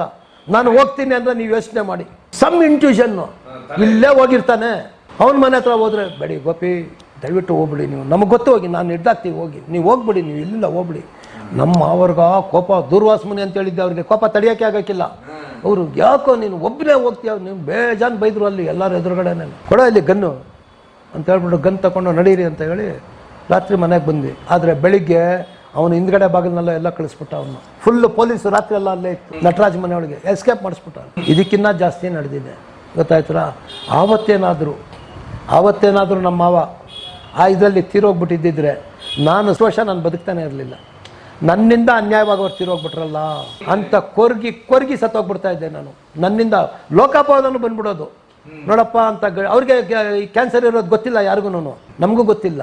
ಇದಾಗಿ ಸ್ವಲ್ಪ ದಿವಸಕ್ಕೆ ಅವ್ರಿಗೇನಾಯಿತು, ತಗೊಂಡೋಗಿ ಓಲ್ಡ್ ರಿಸರ್ವ್ ಬ್ಯಾಂಕ್ ಬಂದು ರಿಚ್ಮಂಡ್ ಸರ್ಕಲಿಂದ ಮುಂದ್ಗಡೆ ಇತ್ತು, ಅಲ್ಲಿ ಬಿಷಪ್ ಕಾಟನ್ಸು ಗರ್ಲ್ಸ್ ಸ್ಕೂಲ್ ಎದುರುಗಡೆ ಇತ್ತು. ಓಲ್ಡ್ ರಿಸರ್ವ್ ಬ್ಯಾಂಕ್ ಕಲ್ ಬಿಲ್ಡಿಂಗ್ ಇವತ್ತು ಐತೆ, ಅದ್ರ ಎದುರುಗಡೆ ಭಕ್ತಾರಾಮ್ ನರ್ಸಿಂಗ್ ಹೋಮ್ ಅಂತ ಇತ್ತು. ಅಲ್ಲೇ ತಗೊಂಡೋದ್ವಿ. ಯಾಕೆ ಇಷ್ಟೊಂದು ಪೇನ್ ಬರ್ತಾ ಇದೆಯಲ್ಲ ಇವ್ರಿಗೆ ಅಂತ ತಗೊಂಡೋಗಿ ಅಲ್ಲಿ ಅಡ್ಮಿಟ್ ಮಾಡಿ ಆ ಕಾಲದಲ್ಲಿ CT ಸ್ಕ್ಯಾನಿಂಗ್ ಎಲ್ಲ ಇರಲಿಲ್ಲ. ಎಕ್ಸಸೈಸ್ ಇದೆಲ್ಲ ಮಾಡಿದಾಗ ಅವ್ರಿಗೆ ಏನೋ ಕ್ಯಾನ್ಸರ್ ಇದೆ, ಕಿಡ್ನಿ ಕ್ಯಾನ್ಸರ್ ಏನೋ ಆಗಿರಬೇಕು, ಅದನ್ನು ಆಪ್ರೇಷನ್ ಮಾಡಿಸ್ಬೇಕು ಅಂದ್ಬಿಟ್ಟು ವಿಟ್ಟಲ್ ಅಂತ ಅಮೇರಿಕಾದಿಂದ ಬಂದಿದ್ರು. ಅವರು ವಿಕ್ಟೋರಿಯಾ ಹಾಸ್ಪಿಟ್ಲ್ ಚೀಫ್ ಅವರು ಆಮೇಲೆ ಇನ್ನೊಬ್ರು ಅಲ್ಲೇ ಪ್ರೊಫೆಸರ್ ಆಗಿದ್ರಂತೆ. ಅವ್ರು ಇಬ್ಬರು ಕೈನಲ್ಲಿ ಕರ್ಕೊಂಬಂದು ಅಲ್ಲಿ ಆಪ್ರೇಷನ್ ಮಾಡಿಸಿದ್ವಿ. ಸಕ್ಸಸ್ ಆಗಲಿಲ್ಲ. ಇದು ಬಂದು ಆರ್ಟಿಲರಿ ವೇನ್ಗೆ ಕಿಡ್ನಿ ಟಚ್ ಆಗೋಗ್ಬಿಟ್ಟು ಸ್ಪಿನ್ ಪಂಕ್ಚರ್ ಆದರೂ ಸತ್ತೋಗ್ಬಿಡ್ತಾರೆ ಅಂತ ಹೇಳ್ಬಿಟ್ಟು ಆಪ್ರೇಷನ್ ಮಾಡಿ ಹಂಗೆ ಹೊಲ್ದ್ಬಿಟ್ರು ಅಕ್ಟೋಬರ್ ತಿಂಗಳಿನಲ್ಲಿ. ಅಕ್ಟೋಬರಿಂದ ಜನವರಿ 25ನೇ ತಾರೀಕುವರೆಗೂ, ನನಗೆ ಕೋರ್ಟ್ನಲ್ಲಿ ಅಟ್ಯಾಕ್ ಮಾಡೋವರೆಗೂ, ಜನವರಿ 25ರವರೆಗೂ ನಾನು ನಮ್ಮ ಮಾವರಿಗೆ ಕಾವಲು ಕಾಯ್ತಾ ಇದ್ದೆ. ರಾತ್ರಿ ಹಗಲು ನೋಡ್ಕೋಬೇಕು. ಡಬಲ್ ಬ್ಯಾರಲ್ ಗನ್ ತಗೊಂಡೋಗಿ ಅಲ್ಲಿ ಇಟ್ಕೊತಾ ಇದ್ದೆ, ಅಲ್ಲಿ ಹಾಸ್ಪಿಟ್ಲಲ್ಲಿ ಇಟ್ಕೊತಾ ಇದ್ದೆ. ಎಲ್ಲರಿಗೂ ಗೊತ್ತು ಅಲ್ಲಿರೋರ್ಗೂ ಇವ್ರ ಲೈಫ್ ಡೇಂಜರ್ ಇದೆ ಅಂತ. ಹೋಗೋವಾಗ ಗನ್ ಎತ್ಕೊಂಡು ಹೋಗ್ತಾ ಇದ್ದೆ. ಒಬ್ಬ ಹುಡುಗನ ಹಿಂದಗಡೆ ಕುಂಡಿಸ್ಕೊಂಡು ಬರೋವಾಗ ಗನ್ ಎತ್ಕೊಂಡು ಬರ್ತಾ ಇದ್ದೆ. ನನ್ನ ಅಟ್ಯಾಕ್ ಮಾಡ್ತಾರೆ ಅಂತ ಗೊತ್ತಿತ್ತು ನನಗೆ. ಇವನು ರಾತ್ರಿ 9 ಗಂಟೆಗೆ ಹೋಗ್ತಾನೆ, 10 ಗಂಟೆಗೆ ಹೋಗ್ತಾನೆ. ಹಾಸ್ಪಿಟಲ್ ನಮ್ಮ ಮಾವ ಅಡ್ಮಿಟ್ ಆಗಿರೋದು ಗೊತ್ತು. ನನ್ನ ಫಾಲೋ ಮಾಡಿದ್ರು ಭಯ. ಅವ್ರಿಗೆ ಕಟ್ ಮಾಡಿ ನೋಡಿದ್ರು. ಕೊನೆಗೆ ಅವ್ರಿಗೂ ಭಯ ಬಂದ್ಬಿಡ್ತು. ಡಾಕ್ಟರ್ಗೆ ಗೋಪಿ ಅವ್ರನ್ನ ಕರೆಸ್ಬಿಡಿ ಓಟಿಗೆ, ನಾವು ಅವ್ರ ಕೈನಲ್ಲಿ ತಪ್ಪಿಸ್ಕೊಳಕ್ಕಾಗಕ್ಕಿಲ್ಲ ಅಂತ ಏನು ಮಾಡಿಬಿಟ್ರು, ಕರೆಸಿದ್ರು. ಅವ್ರು ನಮ್ಮ ಚಿಕ್ಕಪ್ಪರು ಒಬ್ಬರು ಡಾಕ್ಟರ್ MC ಪಾಪಣ್ಣ ಅಂತ ಡಾಕ್ಟ್ರ್ ಇದ್ರು. ಇಲ್ಲ ನಾನು ಹೇಳ್ತೀನಿ ಬಿಡಿ, ನಾನು ಗೋಪಿ ಅವ್ರನ್ನ ಹೇಳ್ತೀನಿ ಅಂತೇಳಿ ಹಂಗೆ ಹೊಲ್ದುಬಿಟ್ರು. ಕೊನೆಗೆ ಅವರು ಅಕ್ಟೋಬರಿಂದ ಜನವರಿವರೆಗೂ ಹಾಸ್ಪಿಟ್ಲಲ್ಲೇ ಇದ್ದರು. ಅಷ್ಟು ತಿಂಗಳು ನಾನು ಹಾಸ್ಪಿಟ್ಲಲ್ಲಿ ಗನ್ ಎತ್ಕೊಂಡು ಹೋಗೋದು ಮಾಡೋದು ಕಾವಲು ಕಾಯ್ತಾನೆ ಇದ್ದೆ. ಅಲ್ಲಿ ಅಟ್ಯಾಕ್ ಮಾಡೋಕ್ಕಾಗಲಿಲ್ಲ. ಗನ್ ಅಂದರೆ ಭಯ ಎಲ್ಲರಿಗೂ. ಅವ್ರು ಹಾಸ್ಪಿಟ್ಲಿಂದ ಡಿಸ್ಚಾರ್ಜ್ ಆಗಿ ಮನೆಗೆ ಬಂದರು. ಜನವರಿ 25ನೇ ತಾರೀಕು ನನಗೆ ಕೋರ್ಟ್ನಲ್ಲಿ ಅಟ್ಯಾಕ್ ಮಾಡಿಬಿಟ್ರು. ಕ್ಯಾನ್ಸರ್ ಕ್ಯೂರ್ ಆಗದೆ ಇದ್ದಿದ್ದಕ್ಕೆ ಇಲ್ಲಿಂದ ಇಲ್ಲಿವರೆಗೂ ಕೊಯ್ದಿದ್ರು. ಇದು ಕೂಡಲೇ ಇಲ್ಲ, ಅದು ಹುಣ್ಣು ಕೀವು ಪಸ್ಸು ಟ್ರೀಟ್ಮೆಂಟ್ನಲ್ಲೇ ಇದ್ದರು. ಎಷ್ಟು ತಿಂಗಳಾನ್ಗಟ್ಟಲೆ ಅಲ್ಲಿ ಇಡೋಕ್ಕಾಗ್ತೈತೆ, ಎಷ್ಟು ಲಕ್ಷಗಳು ಬೇಕಾಗ್ತೈತೆ. ಸರಿ, ಅಲ್ಲಿಂದ ಹಾಸ್ಪಿಟ್ಲಿಂದ ಮನೆಗೆ ಬಂದರು. ಮನೆಯೊಳಗೆ ಟ್ರೀಟ್ಮೆಂಟ್ ತಗೊಳ್ತಾ ಇದ್ರು. ಅವ್ರ ಕೈನಲ್ಲಿ ಆವತ್ತಾಗೋಯ್ತು. ಆಪ್ರೇಷನ್ ಆದಮೇಲೆ ಅವ್ರು ತಿರ್ಗಾ ಮನುಷ್ಯ ಆಗಿಲ್ಲ, ಮನೆಯೊಳಗೆ ಇದ್ದರು. ನನಗೆ ಜನವರಿ 25ನೇ ತಾರೀಕು ಏಟ್ ಬಿತ್ತು. ಅವರು ಮಾರ್ಚ್ 21ನೇ ತಾರೀಕು ತೀರೋಗ್ಬಿಟ್ರು. 2 ತಿಂಗಳಲ್ಲಿ ತೀರೋಗ್ಬಿಟ್ರು. ಈಗ ಇದಕ್ಕೆ ಬದಲು ಹಲವಾರು ಬಾರಿ ನನ್ನ ಮೇಲೆ ಅಟ್ಯಾಕ್ ಆಗಿದೆ. ನಾನು ಮ್ಯಾಜಿಸ್ಟ್ರೇಟ್ ಹೇಳಿದ್ರು ಕೇಳ್ತಾ ಇರಲಿಲ್ಲ, ಯಾರು ಹೇಳಿದ್ರು ಕೇಳೋಕ್ಕಿಲ್ಲ. ನನ್ನ ಕೆಲಸ ನಾನು ಮಾಡೋದ್ರಲ್ಲಿ ಧೈರ್ಯದಲ್ಲಿ ನನಗೆ ಸರಿಸಮಾನವಾಗಿ ಯಾರು ಇರಕ್ಕಿಲ್ಲ. ಎಂಟರ್ ದ ಡ್ರ್ಯಾಗನ್ ಅಂತ ಬ್ರೂಸ್ಲಿ ಪಿಕ್ಚರು ರಿಲೀಸ್ ಆಯಿತು. ರೆಕ್ಸ್ ಥಿಯೇಟರ್ನಲ್ಲಿ ನಮ್ಮ ಮಿಸಸ್ನ ಕರ್ಕೊಂಡು ಹೋಗ್ತೀನಿ ಅಂತಂದರೆ ನೀವು ಯೋಚನೆ ಮಾಡಿ ಎಷ್ಟು ಧೈರ್ಯ ಇರಬೇಕು. ಜಯರಾಜು ಆ ಹಾಸ್ಪಿಟ್ಲಿಂದ ಬಂದಿದ್ದಾನೆ. ನಮ್ಮ ಹುಡುಗರಿಗೆ ಅಟ್ಯಾಕಿಂಗ್ ನಡೀತಾನೆ ಇದೆ, ಬೇಕಾದಷ್ಟು ಅಟ್ಯಾಕಿಂಗ್ ನಡೆದಿದೆ, ನನ್ನ ಮೇಲೂ ಬೇಕಾದಷ್ಟು ಸಾರಿ ಅಟ್ಯಾಕಿಂಗ್ ನಡೆದಿದೆ, ಬೇಕಾದಷ್ಟು ಸಾರಿ. ಆದರೆ ನನ್ನ ರೀಚ್ ಮಾಡೋಕ್ಕಾಗಿಲ್ಲ ಅವರಷ್ಟೇ. ಒಂದು ಸಾರಿ ರೀಚ್ ಮಾಡೋಕ್ಕಾಗಿಲ್ಲ. ಇಷ್ಟು ಅಟ್ಯಾಕ್ ಮಾಡೋಕ್ಕೆ ನನಗೆ ಟ್ರೈ ಮಾಡ್ತಾನೇ ಇದ್ದಾರೆ, ಅವರು ಟ್ರೈ ಮಾಡ್ತಾ ಇದ್ದಾರೆ, ಅವ್ರ ಕೈನಲ್ಲಿ ಆಗ್ತಾ ಇಲ್ಲ. ಆದ್ರೂ ಹೋಗ್ತಾ ಇದ್ದೀನಿ. ನಾವು ಇದನ್ನೆಲ್ಲ ಟೈಪ್ ಮಾಡಿಸ್ಬೇಕಾಗಿತ್ತು. ಇವ್ರ ಮೇಲೆಲ್ಲ ಕಂಪ್ಲೇಂಟ್ ಮಾಡೋದಕ್ಕೆ ಟೈಪ್ ಮಾಡಿಸ್ಬೇಕು. ಟೈಪ್ ಮಾಡಿಸ್ಬೇಕಾದ್ರೆ ಅವಾಗ ತಾಲೂಕು ಆಫೀಸ್ನಲ್ಲಿ ಬರೀ ಸಣ್ಣ ಸಣ್ಣ ಬಿಲ್ಡಿಂಗ್ಗಳು ಇತ್ತು, ಇವಾಗೆಲ್ಲ ದೊಡ್ಡ ಬಿಲ್ಡಿಂಗ್ಗಳಾಗ್ಬಿಟ್ಟಿದೆ. ಟೈಪಿಸ್ಟ್ಗಳಿಗೆ ಹೋಗಿ ಅಲ್ಲಿ ಟೈಪ್ ಮಾಡಿಸ್ತಾ ಇರ್ತೀವಿ, ಅವ್ನಿಗೆ ಇನ್ಫರ್ಮೇಷನ್ ಹೋಗ್ತೈತೆ, ಗೋಪಿಯವ್ರಲ್ಲಿ ಟೈಪ್ ಮಾಡಿಸ್ತಾ ಇದ್ದಾನೆ ಅಂತ. ಫುಲ್ಲು ಮಚ್ಚುಗಳು ಸಮೇತ ಬರ್ತಾನೆ, ಕಾರ್ ತುಂಬ ಎತ್ಕೊಂಡು ಬರ್ತಾನೆ. ನಾನು ಒಬ್ಬನೇ ಇರ್ತೀನಿ, ನನ್ನ ಹುಡುಗ ಒಬ್ಬ ಇರ್ತಾನೆ, ಟೈಪ್ ಮಾಡಿಸ್ತಾ ಇರ್ತೀನಿ. ನನ್ನ ಹುಡುಗ ಒಬ್ಬ ನೋಡ್ತಾನೆ, ಕಾರ್ ಬಂದಿದೆ, ಅವರೇನು ಹಿಂದ್ಗಡೆಯಿಂದ ಅಟ್ಯಾಕ್ ಮಾಡಬೇಕು, ಗೋಪಿಗೆ ಮುಂದೆ ಹೋದರೆ ಅಟ್ಯಾಕ್ ಮಾಡೋಕ್ಕಾಗಕ್ಕಿಲ್ಲ, ನಾವು ಹಿಂದ್ಗಡೆಯಿಂದ ಅಟ್ಯಾಕ್ ಮಾಡಬೇಕು, ಅವ್ರನ್ನ ಹೆಂಗಾದರೂ ಮಾಡಬೇಕು ಅವ್ರಿಗೆ ಅಂತ ಮಾಡ್ತಾರೆ. ಮಾಡಿದಾಗ ಏನು ಮಾಡ್ತಾರೆ, ಯಾವಾಗ ಟೈಪ್ ಮಾಡಿಸ್ತಾ ಇರೋನು, ಅಣ್ಣ ಜಯರಾಜು ಕಾರ್ನಲ್ಲಿ ಅಲ್ಲಿ ನಿಂತಿದ್ದಾನೆ ಅಂದಿದ ತಕ್ಷಣ ಇಲ್ಲಿಂದ ನಿಂತ್ಕೊಂಡ್ಬಿಡ್ತೀನಿ, ರೆಡಿಯಾಗಿ ನಿಂತಿರ್ತೀನಿ. ನನ್ನ ಹತ್ರ ಒಂದು ರಿವಾಲ್ವರ್ ಇಟ್ಕೊಂಡಿರ್ತಾ ಇದ್ದೆ ಯಾವಾಗಲೂ. ನಾನು ಯಾವಾಗಲೂ ರಿವಾಲ್ವರ್ ಇಡ್ತಾ ಇದ್ದೆ, ಬೇರೆ ಇದ್ರಲ್ಲಿ ತಗೊಂಡಿದ್ದೆ. ನಾನು ರಿವಾಲ್ವರ್ ಇಟ್ಟಿದ್ದೆ, ನಾನು ಸೇಫರ್ ಸೈಡ್ಗೆ ಇರಬೇಕಲ್ಲ. ನಾನು ಹೇಳ್ತಾ ಇದ್ದೆ, ನನಗೆ ಈ ಸಾರಿ ಅಟ್ಯಾಕ್ ಮಾಡಿದ್ರು ಅಂದರೆ ಜಯರಾಜು ಮುಗಿಸ್ಬಿಡ್ತಾರೆ. ಅದಕ್ಕೆ ನಾನು ಸಾಯಕ್ಕೆ ಮೊದಲು 6 ಜನನ ಸಾಯಿಸ್ಬಿಟ್ಟು ಸಾಯ್ಬೇಕು ಅಂತ ನಾನು ಸಾಯಕ್ಕೆ ಮೊದಲು 6 ಜನನ ಸಾಯಿಸ್ತೀನಿ, ಫಸ್ಟ್ ಅವ್ನು ಸಾಯಿಸ್ತೀನಿ ಅಂತಲೇ ಹೇಳಿದ್ದೆ. ಅದು ಅವನಿಗೆ ಭಯ. ನನ್ನ ಬಲದ ಬಗ್ಗೆ ಇಡೀ ತಿಗಳರ ಪೇಟೆಯೊಳಗೆ ಯಾರನ್ನಾರು ಕೇಳ್ಕೊಳ್ರಿ, ನೋಡಕ್ಕೆ ನಾನು ಇಷ್ಟಿರ್ಬೋದು, 5 ಫೀಟ್ ಇರ್ಬೋದು ಅಷ್ಟೇ. ಫೈಟಿಂಗ್ ಅನ್ನೋದು ಅದೊಂದು ಆರ್ಟ್ ಅದು ನನಗೆ. ಅದರಿಂದ ನಾನೇನು ಮಾಡಿದೆ, ಸೊಂಟದ ಮೇಲೆ ಇಟ್ಕೊಂಡು ನಿಂತ್ಕೊಂಡೆ. ಅಲ್ಲಿ ಒಬ್ಬರು ಕಾಂಗ್ರೆಸ್ ಲೀಡ್ರು ಬಂದರು. ನಮ್ಮ ಹುಡುಗ ಏನು ಮಾಡಿದ್ದಾನೆ, ಕಾರಲ್ಲಿ ನಿಂತಿದೆ, ಕಾಂಗ್ರೆಸ್ ಲೀಡರ್ ಬಂದಲ್ಲ ಅಂತ ಅವ್ರು ಸ್ಕೂಟ್ರಲ್ಲಿ ಹೋಗ್ತಾ ಇದ್ದಾರೆ ಅಂತ ಇವನು ಓಡಿದ್ದಾನೆ. ಇವನು ಓಡೋದನ್ನ ಅವ್ರು ನೋಡಿದ್ರಲ್ಲ, ಗೋಪಿದ್ ಗ್ಯಾಂಗ್ ಇಲ್ಲೆಲ್ಲೋ ಐತೆ ಅಂತ ಹೇಳ್ಬಿಟ್ಟು ಕಾರು ಎಸ್ಕೇಪ್. ಅದು ಅವನು ಓಡಿರೋದು, ಇವ್ರೇನು ತಿಳ್ಕೊಂಡ್ಬಿಟ್ರು, ಅಲ್ಲಿ ಹುಡುಗನ್ನ ಕರ್ಕೊಂಬರಕ್ಕೆ ಹೋಗ್ತಾ ಇದ್ದಾನೆ. ಜಯರಾಜು ತಿಳ್ಕೊಂಡು ಕಾರೆಲ್ಲ ಫುಲ್ ಎಸ್ಕೇಪ್ ಆಗ್ಬಿಟ್ರು. ಇನ್ನ ಒಂದ್ಸರಿ ನಾನು ಬ್ಲೂ ಬೆಲ್ ಅಂತ ಇದೆ, ಅಲ್ಲಿ ನಾನು ದ್ರಾಕ್ಷಿನ ವೈನ್ಗೆ ಕೊಡೋಣ ಅಂತ ಹೋಗಿದ್ದೆ. ದ್ರಾಕ್ಷಿ ಹಣ್ಣು ಬಂದಿತ್ತು, ಅಲ್ಲಿ ಕೊಡೋಣ ಅಂತ ಹೋಗ್ಬೇಕು. ನನಗೆ ಸಿದ್ದಾಪುರದಲ್ಲಿ ಇವನಿದ್ದಾನೆ ಅಂತ ಗೊತ್ತಿಲ್ಲ. ಇವನ ಮನೆ ಲಕ್ಸಂದ್ರದಲ್ಲಿ ಮೊದಲಿದ್ದು. ನಾನು ಇದನ್ನ ಹೊಡಿಬೇಕಾದ್ರೆ ಇವನಿದ್ದು ಲಕ್ಸಂದ್ರದಲ್ಲಿ ಯಾವಾಗಿದ್ದ, ಇಲ್ಲಿ ಗರಿಬೇಡ ಆಫೀಸ್ ಎಲ್ಲ ಹಿಂಗೆಲ್ಲ ಇರಬೇಕಾದ್ರೂ ಕೂಡ ಇವನು ನನಗೆ ಶತ್ರು ಅಲ್ಲ. ಇವನು ಒಂದ್ಸಾರಿ ಚೆನ್ನಾಗಿ ಕುಡಿದು ಹಿಂಗೆ ಬರೋವಾಗ ಮೆಜೆಸ್ಟಿಕ್ ಸರ್ಕಲ್ನಲ್ಲಿ ಹಿಂದ್ಗಡೆಯಿಂದಾನೆ ತಗೊಂಬಂದು ಟ್ಯಾಕ್ಸಿಗೆ ಗುದ್ದಿ, ಟ್ಯಾಕ್ಸಿಯಿಂದ ಮೇಲೆ ಎತ್ತಿ ಬಿಸಾಕಿ ಹಿಂಗೆ ಕಾಲ್ ಫ್ರಾಕ್ಚರ್ ಆಗ್ಬಿಟ್ಟಿತ್ತು ಜಯರಾಜ್ಗೆ. ಆವಾಗ ಅವನಿಗೆ ಒಂದು ಹೆಣ್ಮಗುನೂ ಇತ್ತು. ಇದೆಲ್ಲ ನಮಗೂ ಅವ್ರಿಗೂ ಗಲಾಟೆ ಆಗೋಕೆ ಒಂದು ವರ್ಷಕ್ಕೆ ಮೊದಲು. ಆವತ್ತಿನ ದಿವಸ ನಾನು ಒಂದು ಶೀಟ್ ಮನೆ ಒಳಗಡೆ ಇದ್ದ, ಇವನು ಲಕ್ಸಂದ್ರದಲ್ಲಿ ಬಾಡಿಗೆಗಿದ್ದ. ಅವ್ರ ಅಪ್ಪ ಅವರಮ್ಮನ ಹತ್ರ ಇರಲಿಲ್ಲ, ಲಕ್ಸಂದ್ರದಲ್ಲಿ ಬಾಡಿಗೆಗಿದ್ದ. ಅವಳು ಬೇರೆ ಜಾತಿ ಅಲ್ವಾ, ಅದಕ್ಕೆ ಅಲ್ಲಿದ್ದ. ಆವಾಗ ನಾನು ಹೋಗಿ ಬೈತಿದ್ದೀನಿ, ಆತನಿಗೆ ಹೋಗಿದ್ದೀನಿ, ಅವನ್ನ ನೋಡೋಕೆ ಹೋಗಿದ್ದೀನಿ. ಯಾಕೋ ಹಿಂಗೆಲ್ಲ ಮಾಡ್ಕೊತೀಯ, ಕುಡ್ದಾಗ ಗಾಡಿ ಓಡಿಸ್ಬಾರ್ದು, ಗೊತ್ತಾಗಕ್ಕಿಲ್ವಾ, ವಯಸ್ಸು ಹುಡುಗ ನೀನು, ಈ ಈಜಿನಲ್ಲಿ ಎದಾಗ್ಬಿಟ್ರೆ ಅವಳಿಗೆ ಏನಾಗ್ತೈತೆ ಅಂತೆಲ್ಲ ಬೈದ್ಬಿಟ್ಟು ಬಂದಿದ್ದೀನಿ ನಾನು ಅವನಿಗೆ. ಆವತ್ತಿನ ದಿವಸ ಅವನು ಬಾಡಿಗೆ ಮನೆಯೊಳಗಿದ್ದವನು ಅವನು ಆ ಕಾಲಕ್ಕೆ. ಆದರೆ ಅವ್ನು ನನಗೆ ಹಿಸ್ಟ್ರಿ ಕ್ರಿಯೇಟ್ ಮಾಡೋದು ತುಂಬ ಕಷ್ಟ ಇದೆ ಬಿಡಿ, ಯಾರ ಕೈನಲ್ಲೂ ಆಗೋಲ್ಲ ಬಿಡಿ. ಅವ್ನು ಮಾಡಿರೋ ಹಿಸ್ಟ್ರಿ ಆಮೇಲೆ ಹೇಳ್ತಾ ಇರ್ತೀನಿ ಸ್ಟೋರಿಗಳು. ಅದಾಗೋದಕ್ಕಿಂತ ಮೊದಲು ಇನ್ನೊಂದು ಇನ್ಸಿಡೆಂಟ್ ನಡೀತು ಸಿದ್ದಾಪುರದ ಮೇಲೆ. ಅವ್ನು ಇಲ್ಲಿರೋದು ಗೊತ್ತಿಲ್ಲ ನನಗೆ. ನಾನು ಅಲ್ಲಿ ವೈನ್ ಸ್ಟೋರ್ ಇತ್ತು, ಬನ್ನೇರಘಟ್ಟ ರೋಡ್ಗೆ ಹೋಗೋ ಕಡೆ ಇದೆ, ಅಲ್ಲಿ ಹೋಗೋದಕ್ಕೆ ನಮ್ಮ ಮಾವನ ಮಗ ಸ್ಕೂಟ್ರ್ ಓಡಿಸ್ತಾ ಇದ್ದ. ನಾನು ಯಾಕೆ ಕುಂತ್ಕೊಂಡೆ ನನಗೆ ಗೊತ್ತಿಲ್ಲ, ಹೆಂಗಸರು ಕುಂತ್ಕೊಂಡಂಗೆ ಒಂದು ಸೈಡ್ಗೆ ಕುಂತ್ಕೊಂಡಿದ್ದೆ. ಬೆಳಿಗ್ಗೆ ಬಾಪ ಹೋಗ್ಬಿಟ್ಟು ಬಂದ್ಬಿಡೋಣ, ಯಾಕೆ ಅಂತ ಹೇಳ್ಬಿಟ್ಟು ಅರ್ಲಿ ಮಾರ್ನಿಂಗ್ ಹೋದ್ವಿ ನಾವು. ಹೋದಾಗ ನೋಡ್ಬಿಟ್ಟವ್ರು ಇವರು, ಗೋಪಿ ಈ ಕಡೆ ಹೋದ ಅಂದಿದ ತಕ್ಷಣ ಇದೇ ರಸ್ತೆ ಒಳಗೆ ವಾಪಸ್ ಬರ್ತಾರೆ ಅಂತ ಫುಲ್ ಕಾದ್ಬಿಟ್ಟವ್ರೆ. ಜಯರಾಜು ಗ್ಯಾಂಗ್ನವ್ರು ಎಲ್ಲ ಮಚ್ಚುಗಳು ಇಟ್ಕೊಂಡು ಕಾದ್ಬಿಟ್ಟವ್ರೆ. ನಮ್ಮ ಬಾಮೈದ ಬಂದ, ಅವನಿಗೆ ಧೈರ್ಯ ಸಾಲದು ಯಾವತ್ತೂ. ಅವ್ರಿಂಥ ಗಲಾಟೆಗಳೆಲ್ಲ ಮಾಡಿದವರಲ್ಲ ಏನು ಫುಲ್ ರೋಡೇನೇ. ನಾವು ಇವಾಗ ಸಿದ್ದಾಪುರಕ್ಕೆ ಹೋಗ್ತೀವಲ್ಲ, ಟರ್ನಿಂಗು, ಆ ಕ್ರಾಸು, ಅಲ್ಲಿ ಅಡ್ಡ ಹಾಕ್ಬಿಟ್ರು, ನಿಲ್ಲಿಸ್ಬಿಟ್ಟ ಇವನು, ಸ್ಕೂಟ್ರ್ ನಿಲ್ಲಿಸ್ಬಿಟ್ಟ. ಕಣ್ಣು ಮುಚ್ಚಿ ಕಣ್ತೆಗೆ ಅಷ್ಟಲ್ಲಿ ಹೊಡೆದ್ಬಿಟ್ರು ನನಗೆ, ಮಚ್ಚಿನಲ್ಲಿ ಹೊಡೆದ್ಬಿಟ್ರು ಕಾಲಿಗೆ. ಇದಕ್ಕೆ ಕಾಲಿಗೆ ಹೊಡೆದಿದ್ದು ಸ್ವಲ್ಪ ಹಿಂಗೆ ಸೈಡ್ ಹಿಂಗೆ ಹೋಗ್ಬಿಡ್ತು. ಒಬ್ಬ ಮಚ್ಚಿನಲ್ಲಿ ಹೊಡೆದ. ನಾನು ಹಿಂಗೆ ಕುಂತಿದ್ನಲ್ಲ, ಹಂಗೆ ದುಮ್ಕಿ ಬಿದ್ದಿದ್ದೆ, ತೆರಕೆ ಜೋಪು ಕೈ ಹಾಕ್ದೆ ಅಷ್ಟೇ. ಕೈ ಹಾಕಿದ ತಕ್ಷಣ ಓಡೋಗ್ಬಿಟ್ರು, ದಿಕ್ಕಾಪಲ ಓಡೋಗ್ಬಿಟ್ರು ಎಲ್ಲರೂ. ರಿವಾಲ್ವರ್ ತೆಗೆದು ಬಿಡ್ತಾನೆ, ಶೂಟ್ ಮಾಡಿಬಿಡ್ತಾನೆ ಅಂತ ಅದಕ್ಕೆ ಮೊದಲು ಹೊಡೆದಾಗ್ಬಿಡ್ಬೇಕಂತ ನೋಡಿದ್ರು. ಯಾವಾಗ ನಾನು ಕೆಳಗಡೆನೂ ಬೀಳ್ದಿರ ಅವ್ರು ಹೊಡೆದಾಗ್ಲೂ ಮುಗ್ಗುರಿಸಿ ಕೆಳಗಡೆ ನಿಂತ್ಕೊಂಡು ಹಂಗೆ ರಿವಾಲ್ವರ್ ಸೊಂಟಕ್ಕೆ ಕೈ ಹಾಕದೆ ಓಡೋಗ್ಬಿಟ್ರು. ಆವತ್ತು ಎಸ್ಕೇಪ್ ಆಗ್ಬಿಟ್ರೆ. ಸ್ವಲ್ಪ ಏಟ್ ಬಿದ್ದುಬಿಟ್ಟಿತ್ತು, ಒಂದು ರಕ್ತನೂ ಬಂದಿತ್ತು. ಪೊಲೀಸ್ ಕಂಪ್ಲೇಂಟ್ ಕೊಟ್ವಿ, ಆದರೆ ವಿಟ್ನೆಸ್ಸೇ ಆಗಲಿಲ್ಲ, ಅದು ಹೋಗ್ಬಿಡ್ತು ಕೇಸು. ನಾನು ನೋಡಿದೆ 2 ಕೇಸರಿ ಅವನ ಮೇಲೆ, murder, attempt murder, robbery, rape, ಯಾವ ಕೇಸ್ನಲ್ಲೂ ಅವನಿಗೆ ಕನ್ವಿಕ್ಷನ್ ಆಗಿಲ್ಲ. 72 ಕೇಸ್ ಇದ್ದಿದ್ದು ಅವನ ಮೇಲೆ ಆ ಕಾಲಕ್ಕೆ. ಯಾರು ಪೊಲೀಸ್ನವ್ರಿಗೆ ಹೊಡೆದಿರೋದೇ ಹೇಳಲಿಲ್ಲ ಅವರು. ಅಶೋಕ ಪಿಲ್ಲರ್ ಹತ್ರ ಹೊಡೆದಾಕಿದ್ರಲ್ಲ ಪೊಲೀಸ್ನವರು, ಅವರೇ ಬಂದು ವಿಟ್ನೆಸ್ ಹೇಳಲಿಲ್ಲ. ಆ ಥರ ಎದುರಿಸೋನು ಆತ. ನೀವೆಲ್ಲೂ ನೋಡಿರೋಕ್ಕೆ ಸಾಧ್ಯ ಇಲ್ಲ. ಯು ಪಿ ಒಳಗೆ ಗೋರಖ್ಪುರಲ್ಲಿ ನೋಡ್ಬೋದು ಇದನ್ನು.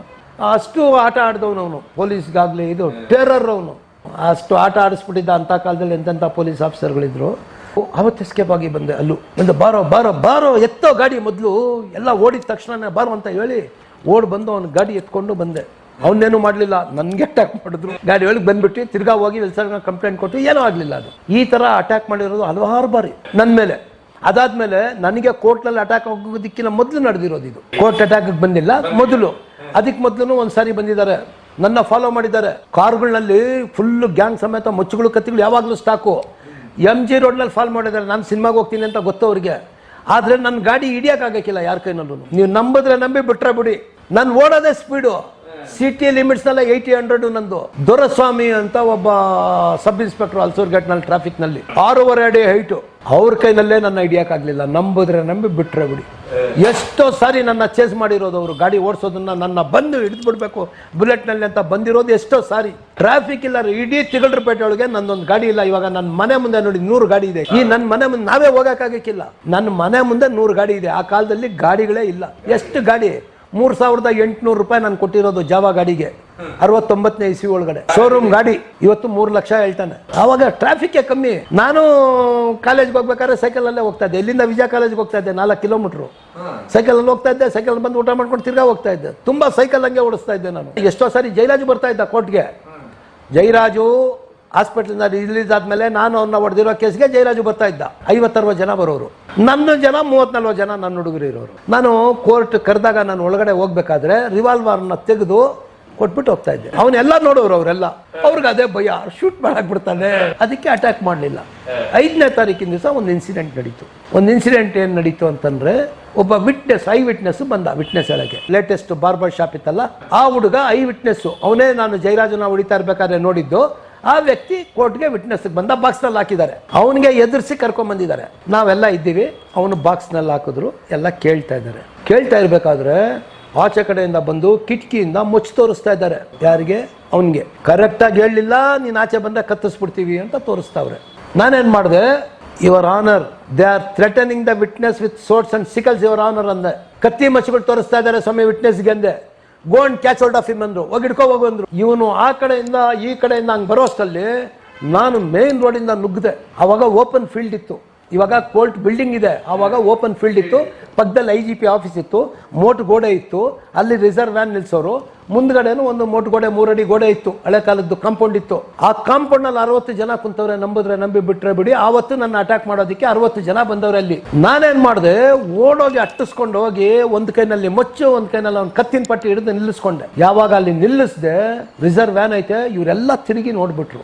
ಆವಾಗ ಅವರೆಲ್ಲ ಏನ್ ಮಾಡಿದ್ದಾರೆ, ನಾನು ಕೋರ್ಟ್ ನಲ್ಲಿ ವಿಟ್ನೆಸ್ ಹೇಳಿ ಆಚೆ ಬಂದ್ರೆ ಅಲ್ಲೇ ಹೊಡೆದಾಕೋದಿಕ್ಕೆ ಅಲ್ಲಿ ಫುಲ್ ಅಷ್ಟು ಜನ ಕಾದಿದ್ದಾರೆ. ಆ ಭಗವಂತ ನನ್ನ ಕಾಪಾಡ್ದ. ಅವತ್ತು ಬಿಡ್ಲಿಲ್ಲ. ಅವನ್ನ ಹಿಡ್ಕೊಂಡು ಎಳ್ಕೊಂಡು ಹೋಗಿ ಮ್ಯಾಜಿಸ್ಟ್ರೇಟ್ ಮುಂದೆ ಪ್ರೊಡ್ಯೂಸ್ ಮಾಡಿದೆ. ಪ್ರೊಡ್ಯೂಸ್ ಮಾಡಿಬಿಟ್ಟು ಮ್ಯಾಜಿಸ್ಟ್ರೇಟ್ ಪ್ರೊಡ್ಯೂಸ್ ಮಾಡಿಬಿಟ್ಟು ಹೇಳ್ದೆ, your honour, there are more than 60% all around the court compound your honour ಅಂದೆ. 50-60 ಜನ ಇದ್ದಾರೆ ಸ್ವಾಮಿ, ಕೋರ್ಟಿಂದ ಆಚೆ ಕಡೆ ನಾನು ಹೋಗೋದಿಕ್ಕೆ ಆಗೋದಿಲ್ಲ ಅಂತಂದೆ. ಇಮ್ಮಿಡಿಯೇಟ್ ಆಗಿ ಅವ್ರು ಏನ್ ಮಾಡಿದ್ರು, ಕಮಿಷನರ್ಗೆ ಫೋನ್ ಮಾಡಿ ಪೊಲೀಸ್ ವ್ಯಾನ್ ಜೀಪ್ ಕರೆಸಿ ನನ್ನ ಪೊಲೀಸ್ ಜೀಪ್ ನಲ್ಲಿ ಮನೆಯೊಳಗೆ ಡ್ರಾಪ್ ಕೊಡಿಸಿದ್ರು. ಇಲ್ದೇರೆ 5ನೇ ತಾರೀಕು ಮಾಡ್ರು. ನಾನು ಜನವರಿ 5ನೇ ತಾರೀಕು ನಡಿಬೇಕಾಗಿದ್ದು, ನಾನು ಮರ್ಡರ್ ಆಗ್ಬೇಕಾಗಿದ್ದು, ಅವತ್ತು ತಪ್ಪೋಯ್ತು. ಚಂದ್ರಶೇಖರಯ್ಯ ಅಂತ ಹೇಳಿಲ್ವಾ ಟೆರರ್, ಅವ್ರ ಮುಂದೆನೆ ಇಷ್ಟೆಲ್ಲ ನಡೀತಾ ಇರೋದು. ಅವರು ಅವತ್ತು ಏನ್ ಮಾಡಿದ್ರು, ಕಮಿಷನರ್ಗೆ ಬರ್ದವ್ರೆ. ಏನಂತ? ನಾನು 60 ಜನ ಹೇಳಿದ್ರೆ ಕಮಿಷನರ್ಗೆ ಏನ್ ಬರ್ದವ್ರೆ ಅವರು? I have seen more than 300 persons all around the court compound. See that proper bandobast will be made in the court area as well as protection to the life of Gopi ಅಂತ ಕಮಿಷನರ್ ಬರ್ದವ್ರೆ. 5ನೇ ತಾರೀಕು ಜನವರಿ ಬರ್ದವ್ರೆ. 25ನೇ ತಾರೀಕು ಇನ್ಸಿಡೆಂಟ್ ನಡೀತೈತೆ. ಜನವರಿ 25ನೇ ತಾರೀಕು case ಹಾಕಿದ್ರು. ಅವತ್ತು ಏನೂ ಆಗ್ಲಿಲ್ಲ. Witness cross examination ಏನೂ ಆಗ್ಲಿಲ್ಲ. ಅವನು ಏನು ಹೇಳಕ್ಕಾಗಿಲ್ಲ, ಬಿಟ್ಬಿಟ್ರು ಅವನು. ಇಷ್ಟೆಲ್ಲ ಆಗ್ಬಿಡ್ತಲ್ಲ, ಗಲಾಟೆಗಳಾಗ್ಬಿಡ್ತಲ್ಲ, ಎಲ್ಲ ಎಂಟ್ರಿ ಆಗ್ಬಿಟ್ರು ಅವರಲ್ಲೇ. ಅವನಿಗೆ 30 ರೂಪಾಯಿ ಫೈನ್ ಹಾಕಿದ್ರು, ಮಚ್ಚು ಸೀಸ್ ಮಾಡಿದ್ರು, ಎಲ್ಲ ಮಾಡಿದ್ರು. ಆ ಶೀಟ್ ನಲ್ಲೇ ಬರೆದ್ರು. ಅವರು ಕೇಸ್ ಶೀಟ್ ನಲ್ಲೇ ಎಲ್ಲ ಬರೆದು ಹಿಂಗೆಲ್ಲ ಆಯ್ತು ಅಂತ ಬರೆದು ಬರ್ಕಸ್ ಮಾಡ್ಬಿಟ್ರು. ಅವತ್ತು ಅವ್ರಿಗೆಲ್ಲ ಕೋರ್ಟು ಏನು 50 ಜನ ಮುಚ್ಚುಗಳಲ್ಲಿದ್ದಾರೆ ಅಂತಂದ್ರೆ ಅಲ್ಲಿಗೆ ಕೋರ್ಟೆ ಬಂದಾಗ ಅವತ್ತಾಗೋಯ್ತು. 25ನೇ ತಾರೀಕು ಕೇಸು, ಜನವರಿ 25ನೇ ತಾರೀಕು 5/1/1977 ಈ ಇನ್ಸಿಡೆಂಟ್ ನಡೀತು. ಎಮರ್ಜೆನ್ಸಿ ಇದೆ. ನನಗೆ ಹೊಡೆದಾಗ್ಲೂ ಎಮರ್ಜೆನ್ಸಿ, 77ರಲ್ಲೂ ಎಮರ್ಜೆನ್ಸಿ ಇತ್ತು. ನಾನು ಅವ್ನು ಹೊಡೆದಾಗ್ಲೂ ಎಮರ್ಜೆನ್ಸಿ. ಅವತ್ತೇನು ಮಾಡಿದ್ರು, 4 ಪೊಲೀಸ್ನವ್ರು ಬಂದಿದ್ರು ನಮಗೆ. ಸರ್ ನಮಗೆ 20 ರೂಪಾಯಿ ಕೊಟ್ಬಿಡ್ಬೇಕು ಸರ್ ಅಂತಂದು ಪೊಲೀಸ್ದು. ಕೊಡೋಣ ತಗೊಳ್ರಿ ಅಂದೆ. ಕೊಡೋಣ ತಗೊಳ್ರಿ, 8 ತಿಂಗಳಿಂದ ನಾನು ಎಷ್ಟು ಕೊಟ್ಟಿಲ್ಲ ಅಂದೆ. ಆ ಕಾಲದಲ್ಲಿ ನಾನು ಬೆಳಿಗ್ಗೆ 7 ಗಂಟೆಯಿಂದ 2 ಗಂಟೆವರೆಗೂ ಇಬ್ಬರು ಪೊಲೀಸ್ನವರು 2 ಗನ್ನುಗಳು ಇಟ್ಕೊಂಡು ನಮ್ಮ ಮನೆ ಹತ್ರ ಕಾಯೋರು, ನಮ್ಮ ಮಾವನ ಮನೆ ಹತ್ರ ನಮ್ಮನ್ನ ಕಾಯೋರು. 10 ರೂಪಾಯಿ ಕೊಡ್ತಾ ಇದ್ದೆ ಅವರಿಗೆ, 5 ರೂಪಾಯಿ 10 ರೂಪಾಯಿ ಕೊಡ್ತಾ ಇದ್ದೆ. ಮಧ್ಯಾಹ್ನ 2ರಿಂದ ರಾತ್ರಿ 9 ಗಂಟೆವರೆಗೆ 10 ರೂಪಾಯಿ ಕೊಡ್ತಾ ಇದ್ದೆ. ರಾತ್ರಿ 9ರಿಂದ ಬೆಳಿಗ್ಗೆ 7 ಗಂಟೆವರೆಗೂ 10 ರೂಪಾಯಿ, 30 ರೂಪಾಯಿ ಕೊಡ್ತಾ ಇದ್ದೆ ಆ ಕಾಲಕ್ಕೆ. ನನ್ನ ಸಂಪಾದನೆ ಎಷ್ಟು? 250 ರೂಪಾಯಿ. ಸಸ್ಪೆಂಡ್ ಆಗ್ಬಿಟ್ಟಿದ್ದೀನಿ. ಸಸ್ಪೆಂಡ್ ಆಗ್ಬಿಟ್ಮೇಲೆ ನನಗೆ ಹಾಫ್ ಪೇ ಪೆನ್ಷನ್ 150 ರೂಪಾಯಿ ಏನೋ ಬರುತ್ತೆ ಅಷ್ಟೇ, 120 ರೂಪಾಯಿ ಹಾಫ್ ಪೇ, CA DDA ಎಲ್ಲ ಬರುತ್ತೆ, ಸಿಟಿ ಅಲೋವೆನ್ಸು, ರೆಂಟ್ ಅಲೋವೆನ್ಸು ಇವೆಲ್ಲ ಬರುತ್ತೆ. 150 ರೂಪಾಯಿ ಬರುತ್ತೆ. ಅಷ್ಟಲ್ಲೂ ನಾನು ಹೆಂಗೋ ಸಾಲ ಸೋಲ ಮಾಡಿ ಮೇಂಟೈನ್ ಮಾಡ್ತಾ ಇದ್ದೀನಿ. ಪೊಲೀಸ್ನವ್ರಿಗೆ ಮಾತ್ರ ಪಾಪ ಸುಮ್ಮನೆ ಅಷ್ಟೊತ್ತು ಕಾಯ್ತಾರಲ್ಲ, ನಮ್ಮ ಮಾವನ ಮನೆಯಿಂದ ಅವ್ರಿಗೆ ಕಾಫಿ ಟೀ ತಿಂಡಿ ಎಲ್ಲ ಅವ್ರ ಮನೆಗೆ ಸಪ್ಲೈ ಆಗುತ್ತೆ. ಪಾಪ ಅವರು ರಸ್ತೆ ಒಳಗಡೆ ಬಂದು ನಮ್ಮ ರಸ್ತೆ ಒಳಗೆ ಕಾಯೋರು ಪಾಪ ನಮ್ಮ ಮನೆ ಹತ್ರ. ಅದಕ್ಕೆ ನಾನು ಕೊಡೋಣ ತಗೊಳ್ರಿ ಅಂತ ಹೇಳಿದೆ. ಆವಾಗ ಸ್ಯಾಮ್ಸನ್ ಅದವನು ಏನು ಮಾಡ್ತಾ ಇದ್ದ, ಸುಮ್ಮನೆ ಬಂದು ಹೋಗ್ತಾ ಇದ್ದ ಆ ಕಡೆ. ಸ್ಯಾಮ್ಸನ್ ನಾನು ಎಲ್ಲಿದ್ದೀನಿ ಅಂತ ಅವನು ಅಬ್ಸರ್ವ್ ಮಾಡ್ತಾ ಇದ್ದ. ಸ್ಯಾಮ್ಸನ್ನು ನನ್ನ ಎಲ್ಲಿದ್ದೀನಿ ಅಂತ ಅಬ್ಸರ್ವ್ ಮಾಡ್ತಾ ಇದ್ದ ಅಷ್ಟೇ. ನನ್ನ ಪಕ್ಕದಲ್ಲಿ 4 ಜನ ಪೊಲೀಸ್ನವ್ರು ಇದ್ದಾರೆ ಅನ್ನೋದು ಗೊತ್ತು. ನಾನು ಅವ್ರ ಹತ್ರ ಮಾತಾಡ್ತಾ ಇದ್ದೆ. ಈಗ ಮಾತಾಡ್ತಾ ಇರ್ಬೇಕಾದ್ರೆ ಏನಾಯ್ತು, ಜೈರಾಜು ಬಂದ, ಒಂದು ಶಾಲುನ ಒದ್ಕೊಂಡು ಬಂದ. ಶಾಲು ಒಳಗಡೆ ಒಂದು ಡ್ಯಾಗರ್ನ ಇಟ್ಕೊಂಡು ಬಂದಿದ್ದಾನೆ. ಆ ಡ್ಯಾಗರ್ ಅಂದ್ರೆ ಹೇಗಪ್ಪ ಅಂತಂದ್ರೆ, ನಮ್ದು ಕರಗದ ಕತ್ತಿ ಇದೆ. ಆ ಕರಗದ ಕತ್ತಿ ಹೇಗಿರುತ್ತೆ ಅಂತಂದ್ರೆ, ಒಂದ್ ಕಡೆ ಮಾತ್ರ ಚೂಪ್ ಇರುತ್ತೆ, ಇನ್ನೊಂದ್ ಕಡೆ ಮಂಡ ಇರುತ್ತೆ. ಅವನು 2 ಕಡೆ ಚೂಪ್ ಮಾಡಿದ್ದ. ಡ್ರ್ಯಾಗರ್ 2 ಕಡೆ ಚೂಪ್ ಮಾಡಿದ್ದ. ಪಾಯಿಂಟು ಚೂಪ್ ಇತ್ತು. ಹಿಂಗೆ ತಿವಿದ್ರೆ ಸಿನಿಮಾಗಳಲ್ಲಿ ಬಂದಂಗೆ ಹೊಟ್ಟೆ ಒಳಗೆ ಆಚೆ ಕಡೆ ಬಂದ್ಬಿಡ್ಬೇಕಾಗಿತ್ತು. ಆ ಥರ ಪ್ಲಾನ್ ಮಾಡಿ ತಗೊಂಡ್ಬಂದಿದ್ದಾನೆ. ಅದನ್ನ ಎತ್ಕೊಂಡ್ಬಂದವನೆ, ಒಳಗಡೆ ಇಟ್ಕೊಂಡವನೆ. ನನ್ನ ನೋಡಿದ್ರೆ ಯಾವಾಗ್ಲೂ ನಾನು ಕಡೆ ಬೇರೆ ಕಡೆ ನೋಡ್ತಾ ಇರ್ಬೇಕಾದ್ರೆ ಕೋರ್ಟು ಕೇಸ್ ಕರೆಯೋವರೆಗೂ ನನ್ನ ನೋಡ್ತಾ ಇರೋನು. ನಾನೇನಾದ್ರೂ ಹಿಂಗೆ ತಿರ್ಗಿ ಅವ್ನು ನೋಡಿದ್ರೆ ಸಡನ್ ಆಗಿ ಚೇಂಜ್ ಆಗೋನು. ಎಲ್ಲಿ ಇಷ್ಟು ವರ್ಷಗಳ ಕಾಲ 5 ತಿಂಗಳು ಹಾಸ್ಪಿಟ್ಲಿಂದ ಬಂದ ಮೇಲೆ 6 ತಿಂಗಳು ನನಗೆ ಹೊಡೆಯೋದಕ್ಕೆ ಮೊದಲು ಕೇಸ್ ಇದ್ದಾಗೆಲ್ಲ ಹಂಗೆ ಮಾಡೋನು. ಆದ್ರೆ ದಟ್ ಪರ್ಟಿಕ್ಯುಲರ್ ಡೇ ಅವನೇನ್ ಮಾಡ್ದ, 25ನೇ ತಾರೀಕಿಗೆ ದುರ್ಗುಟ್ಕೊಂಡು ಬಂದ ಹಿಂಗೆ. ನನಗೆ ನಾನೇನ್ ಮಾಡಿದೆ, ಸ್ಟಡಿಯಾಗಿ ನಿಂತ್ಕೊಂಡ್ಬಿಟ್ಟೆ. ಹಿಂಗೆ ಪೊಲೀಸ್ನವ್ರು ಹಿಂದೆ ಇದ್ದಾರೆ, ಸೊಂಟದ ಮೇಲೆ ಕೈ ಇಟ್ಕೊಂಡು ನೋಡಿದೆ, ಏನು ದುರ್ಗುಟ್ಕೊಂಡ್ ಬರ್ತಾ ಇದ್ದಾನಲ್ಲ ಅಂತ ಹಿಂಗೆ ನಿಂತ್ಕೊಂಡೆ. ಅವನು ಬಂದವನು ಕುಂಟ್ಕೊಂಡು ಬಂದ. ನಂದು ನರ ಕಟ್ಟೋಗ್ಬಿಟ್ಟಿದೆ, ಎಲ್ಲ ಹೊಲ್ದವ್ರೆ. ಕುಂಟ್ಕೊಂಡು ಬಂದವನೇನ್ ಮಾಡ್ಬಿಟ್ಟ, ಪಕ್ಕಕ್ಕೆ ಹೋಗ್ಬಿಟ್ಟ. ಹೊಸ ಬಿಲ್ಡಿಂಗ್ ಕನ್ಸ್ಟ್ರಕ್ಷನ್ ನಡೀತಾ ಇತ್ತು, ಅಲ್ಲೋಗ್ಬಿಟ್ಟ. ನನ್ನ ಪಾಡಿಗೆ ನಾನು ಇವ್ರ ಹತ್ರ ಮಾತಾಡ್ತಾ ಇದ್ದೆ. ನಮಗೂ ಅವ್ರಿಗೂ ಕೋರ್ಟ್ಗೆ ಕೇಸಿಗೆ ಬಂದಿರೋರು ಒಂದು 50-60 ಜನ ಇದ್ರು ಅಲ್ಲಿ. ಅದ್ರ ಆ ಕಡೆ ನಮ್ಮ ಹುಡುಗರು ಇದ್ರು. ಇವರೆಲ್ಲ ಇದ್ಮೇಲೆ ಅವರು ಆ ಹೊಸ ಕೋರ್ಟ್ ಕಾಂಪೌಂಡ್ ನಲ್ಲಿ ಅವ್ರು ನಿಂತಿದ್ರು. ಬಂದಿದ್ದೆ ಏನ್ ಮಾಡೋನೆ, ಇವನು ಶಾಲು ಹಿಂಗ್ ತೆಗ್ದವನೆ, ಡ್ಯಾಗರ್ ಎತ್ತವನೆ. ಡ್ಯಾಗರ್ ಎತ್ತಿದ ತಕ್ಷಣನೇ ಅವನು ಫಸ್ಟ್ ದುರ್ಗುಟ್ಕೊಂಡು ನೋಡಿದ್ದೆ ಕೇಶವನ್ನ. ಅವನೇನ್ ಮಾಡ್ಬಿಟ್ಟವನೆ, ಇದಕ್ಕೆ ಬಿಟ್ಟವನೆ. ಇವನು ಹೊಡಿದಂಗೆ ಅಲ್ಲಿ ಹೈಟ್ ಇತ್ತು, ಅದು ಹೈಟ್ ಮೇಲೆ ಕಿಟಕಿ ಮೇಲೆ ನಿಂತ್ಕೊಂಡ್ಬಿಟ್ಟವನೆ ಅವನು. ಇವನು ಹೊಡಿಯಕ್ಕೆ ಬಂದ್ರೆ ಕಾಲ್ಗೆ ಹೊಡಿಬೇಕು, ಅವನು ಹೊಟ್ಟೆಗೆ ಗಿಟ್ಟೆಗೆ ಎಲ್ಲ ಹೊಡಿಯಕ್ ಆಗಿಕ್ಕಿಲ್ಲ. ಹಿಂಗ್ ಅಂಟಿಸಿ ಹೊಡೆದ್ರು ಕಾಲ್ಗೆ ಹೊಡಿಬೇಕು. ಅಲ್ಲಿ ನಿಂತ್ಕೊಂಡ್ಬಿಟ್ಟವನೆ. ಸುಮ್ಮನೆ ದುರ್ಗುಟ ಆಯ್ತು ನಿನಗೆ ಮಾಡ್ತೀನಿ ಅಂತ ಹೇಳ್ಬಿಟ್ಟು ಅವನೇನ್ ಮಾಡೋನೆ, ಈ ಕಡೆ ಹಿಂಗ್ ತಿರ್ಗವನೆ. ಜನ ಎಲ್ಲ ದಿಕ್ಕಾಪಾಲ ಓಡ್ಬಿಟ್ರು. 11:15 ಕೋರ್ಟ್ ಆವಾಗ ತಾನೇ ಸ್ಟಾರ್ಟ್ ಆಗೈತೆ. ದಿಕ್ಕಾಪಾಲ ಓಡಿದ್ರು. ಓಡಿದ ತಕ್ಷಣ ಏನ್ ಮಾಡಿದೆ, ಏನ್ ಹಿಂಗ್ ಓಡ್ತಾರೆ ಅಂತ ತಿರುಗಿದೆ. ಶೇಕ್ ಹ್ಯಾಂಡ್ ಡಿಸ್ಟೆನ್ಸ್ ನಲ್ಲಿ ಇದ್ದಾನೆ ಜೈರಾಜು. ಹಾಕಿ ಹೊಟ್ಟೆಗೆ ತಿವಿದ್ಬಿಟ್ಟ. ಅದು ಏಟು ಹೊಟ್ಟೆಗೆ ಹೋಗಿದ್ದಿದ್ರೆ ಹಿಂದ್ಗಡೆ ಬಂದ್ಬಿಡ್ತಾ ಇತ್ತು. ಅದು ಸಡನ್ ಆಗಿ ನೀಲ್ ಡೌನ್ ಮಾಡಿ ಎದೆ ಕೊಟ್ಟೆ. 1000 ದಂಡ ಹೊಡಿತಾ ಇದ್ದಿದ್ದೆ. ಏನ್ ನನಗೆ ಸ್ಟೀಲ್ ಅಂತಾನೆ ನಾನು ಇವತ್ತು ತಿಳ್ಕೊಂಡಿರೋದು. ಬಂದ ತಕ್ಷಣ ಇದು ಇಲ್ಲಿ ಬಿದ್ದಿದ್ದೆ, ಸ್ಲಿಪ್ ಆಗಿ ಇಲ್ಲಿ ಬಂದ್ಬಿಡ್ತು. ಒಂದೇ ಏಟು ಅವ್ನು ಹೊಡೆದಿದ್ದು. ಓಡ್ತಾವನೆ, ಒಂದೇ ಹಾಕಿ ತಿವ್ದಿದ್ದೆ, ಓಡ್ತಾವನೆ. ಅಯ್ಯತ್ತೇರಿಗೆ ನನಗೆ ಇರ್ಬೇಕಸ್ದಂಗಾಗಿಲ್ಲ. ನಾನೇನ್ ಮಾಡಿದೆ, ಜೋಬ್ಗೆ ಕೈ ಹಾಕಿ ರಿವಾಲ್ವರ್ಗೆ ಅವ್ನ ಅಟ್ಟಿಸ್ಕೊಂಡು ಹೋಗೋಣ ಅಂತ ಬಂದೆ. ನನ್ನ ಹಿಂದ್ಗಡೆನೆ ಇದ್ದಾರೆ ಇಬ್ರು, ನನಗೆ ಗೊತ್ತೇ ಇಲ್ಲ. ಹಾರ ರೆಡಿ ಇದ್ದಾರೆ. ಅವರು ಯಾರೋ ಕೋರ್ಟಿಗೆ ಬಂದವ್ರೆ ಅಂತ ನಾನು ತಿಳ್ಕೊಂಡಿದ್ದೀನಿ. ನನಗೆ ಕಾವಲ್ ಕಾಯ್ದಂತ ಪೊಲೀಸ್ನವ್ರು ಓಡೋಗ್ಬಿಟ್ರು. ಒಂದು ರಿಸರ್ವ್ ವ್ಯಾನ್ ಪೊಲೀಸು, ರಿಸರ್ವ್ ಎಲ್ಲ ಓಡೋಗ್ಬಿಟ್ರು. ಯಾವಾಗ್ಲೂ 10 ಜನ ಮಚ್ಚುಗಳು ಕತ್ತಿಗಳು ಎತ್ಕೊಂಡ್ ಬಂದ್ರು. ಏನು ಒಂದೊಂದು ಕತ್ತಿಗಳು ಮಚ್ಚುಗಳು ಯಾವಾಗಿತ್ತ ಗೊತ್ತಾ, ಲಾರಿ ಸ್ಪ್ರಿಂಗ್ ಪ್ಲೇಟ್ಗಳನ್ನ 25 ಲಾರಿ ಸ್ಪ್ರಿಂಗ್ ಪ್ಲೇಟ್ಗಳನ್ನ ತಗೊಂಡೋಗಿ ಟರ್ನಿಂಗ್ ಮೆಷಿನ್ ನಲ್ಲಿ ಕೊಟ್ಟು ಟರ್ನ್ ಮಾಡಿಸಿ ಮಚ್ಚುಗಳು ಕತ್ತಿಗಳ ತರ ಮಾಡಿರೋದವನು. ಒಂದೊಂದು ಮಚ್ಚು ಐತೆ, ಇಷ್ಟು ಉದ್ದ ಐತೆ. ಅದನ್ನ ನೋಡಿದ್ರೆ ಯಾರು ಇರ್ತಾರೆ, ಪೊಲೀಸ್ ಮೊದಲುಗೊಂಡು ಎಲ್ಲ ಓಡೋಗ್ಬಿಟ್ರು. ನಾನು ಹಿಂದ್ಗಡೆ ಹಿಂಗೆ ಕೈ ಹಾಕಿದ ತಕ್ಷಣ ಹೊಡೆದ್ಬಿಟ್ಟ ಒಬ್ಬ. ಕೈಗೆ ಹಾಕಿ ಹೊಡೆದೇಡ್ಗೆ ಈ ಕೈ ಇಲ್ಲಿಂದ ಹಿಂಗೆ ಬಂದ್ಬಿಡ್ತು. ಫುಲ್ ಶರ್ಟ್ ಹಾಕಿದ್ದೆ, ಫುಲ್ ಕೈ ಹಿಂಗೆ ಬಂದ್ಬಿಡ್ತು. ಇವನು ಒಬ್ಬನೇ ಅಲ್ವಾ ಬಂದಿದ್ದು. ಹಿಂದ್ಗಡೆಯಿಂದ ಯಾರಪ್ಪ ಹೊಡೆದ್ಬಿಟ್ರು ಅಂತ ತಲೆ ಹಿಂಗೆ ತಿರುಗಿದೆ. ತಲೆ ತಿರುಗಿದ ತಕ್ಷಣ ಇನ್ನೊಬ್ಬ ಹೊಡೆದವನೇ ತಲೆಗೆ. ಆ ಏಟ್ ಬಿದ್ದಿದ್ರೆ ಸ್ಪಾಟ್ನಲ್ಲಿ ನಾವು ತೆಂಗಿನಕಾಯಿ ಹೊಡೆದಂಗೆ ಓಪನ್ ಆಗಿಬಿಡೋದು. ಸಡನ್ ಆಗಿ ಹಿಂಗೆ ಅಂದ್ಬಿಟ್ಟು ಹಿಂಗೆ ಕೈ ಇಟ್ಟೆ. ಇವೆಲ್ಲ ಕಣ್ಣು ಮುಚ್ಚಿ ಕಣ್ಣು ತೆಗಿಯೋಷ್ಟಲ್ಲಿ ನಡೆದಿರೋದು. ಕೈ ಇಲ್ಲಿಂದ ಇಲ್ಲಿವರೆಗೂ ಕಟ್ಟಾಗೋಯ್ತು. ಸ್ಟಿಂಕ್ ಆಗೋಯ್ತು ಕೈ. ಹಿಂಗೆ ಈ ಬೆಳ್ಳುಗಳೆಲ್ಲ ಹಿಂಗೆ ಸ್ಟಿಂಕ್ ಆಗೋಯ್ತು. ಈ ಕೈ ಮಾಂಸ, ಚರ್ಮ, ಶರ್ಟು ಎಲ್ಲ ಬಂದ್ಬಿಡ್ತು. ಎಮ್ಕೆ ಕಾಣ್ತಾ ಐತೆ ನನಗೆ. ನಿಂತ್ಕೊಂಡ್ಬಿಟ್ಟೆ. ಏನು ಮಾಡೋದು, ದಿಕ್ಕೆ ತೋರಿಸಲಿಲ್ಲ. ಓಡಬೇಕು. ಜೀವಮಾನದಲ್ಲಿ ಓಡೋನಲ್ಲ, ತಲೆ ಹೆಂಗಾದ್ರೂ ತಪ್ಪಿಸ್ಕೊಂಡ್ರೆ ರಿವೆಂಜ್ ತಗೋಬಹುದು. ಏಟ್ ತಿನ್ಬಿಟ್ರೆ 10 ಜನ ಇದ್ದಾರೆ, ಓಡೋಕೆ ಬಿಡೋಕ್ಕಿಲ್ಲ ಅವರು. ಎಲ್ಲ ಕಡೆ ಎತ್ಬಿಟ್ಟವ್ರೆ ಫುಲ್ಲಾಗಿ. ನನಗೇನು ಮಾಡೋಕ್ಕೆ ಗೊತ್ತಿಲ್ಲ. ಒಂದು 4 ಸ್ಟೆಪ್ ಹಿಂದ್ಗಡೆ ಬಂದೆ, ಗೋಡೆ ತಡೆದ್ಬಿಡ್ತು, ಕೋರ್ಟ್ ಗೋಡೆ ತಡೆದ್ಬಿಡ್ತು. ಎಲ್ಲ ಕೋರ್ಟ್ಗಳು ಬಾಕ್ಲಾಕೊಂಬಿಟ್ಟವ್ರೆ. 4 ಕೋರ್ಟ್ ಇತ್ತು ಆ ಕಾಲದಲ್ಲಿ. First court, second court, third court, fourth court ಅಂತ 4 ಕೋರ್ಟ್ ಇತ್ತು. 4 ಕೋರ್ಟ್ನಲ್ಲಿ ಎಲ್ಲ ಕೋರ್ಟ್ ಬಾಕ್ಲಾಕೊಂಬಿಟ್ಟವ್ರೆ. ಈ ಕೋರ್ಟು ಬಾಕ್ಲಾಕೊಂಬಿಟ್ಟವ್ರೆ. ಸೆಕೆಂಡ್ ಕೋರ್ಟು ನಿಸಾರ್ ಅಹಮದ್ ಅಂತ ಜಡ್ಜು.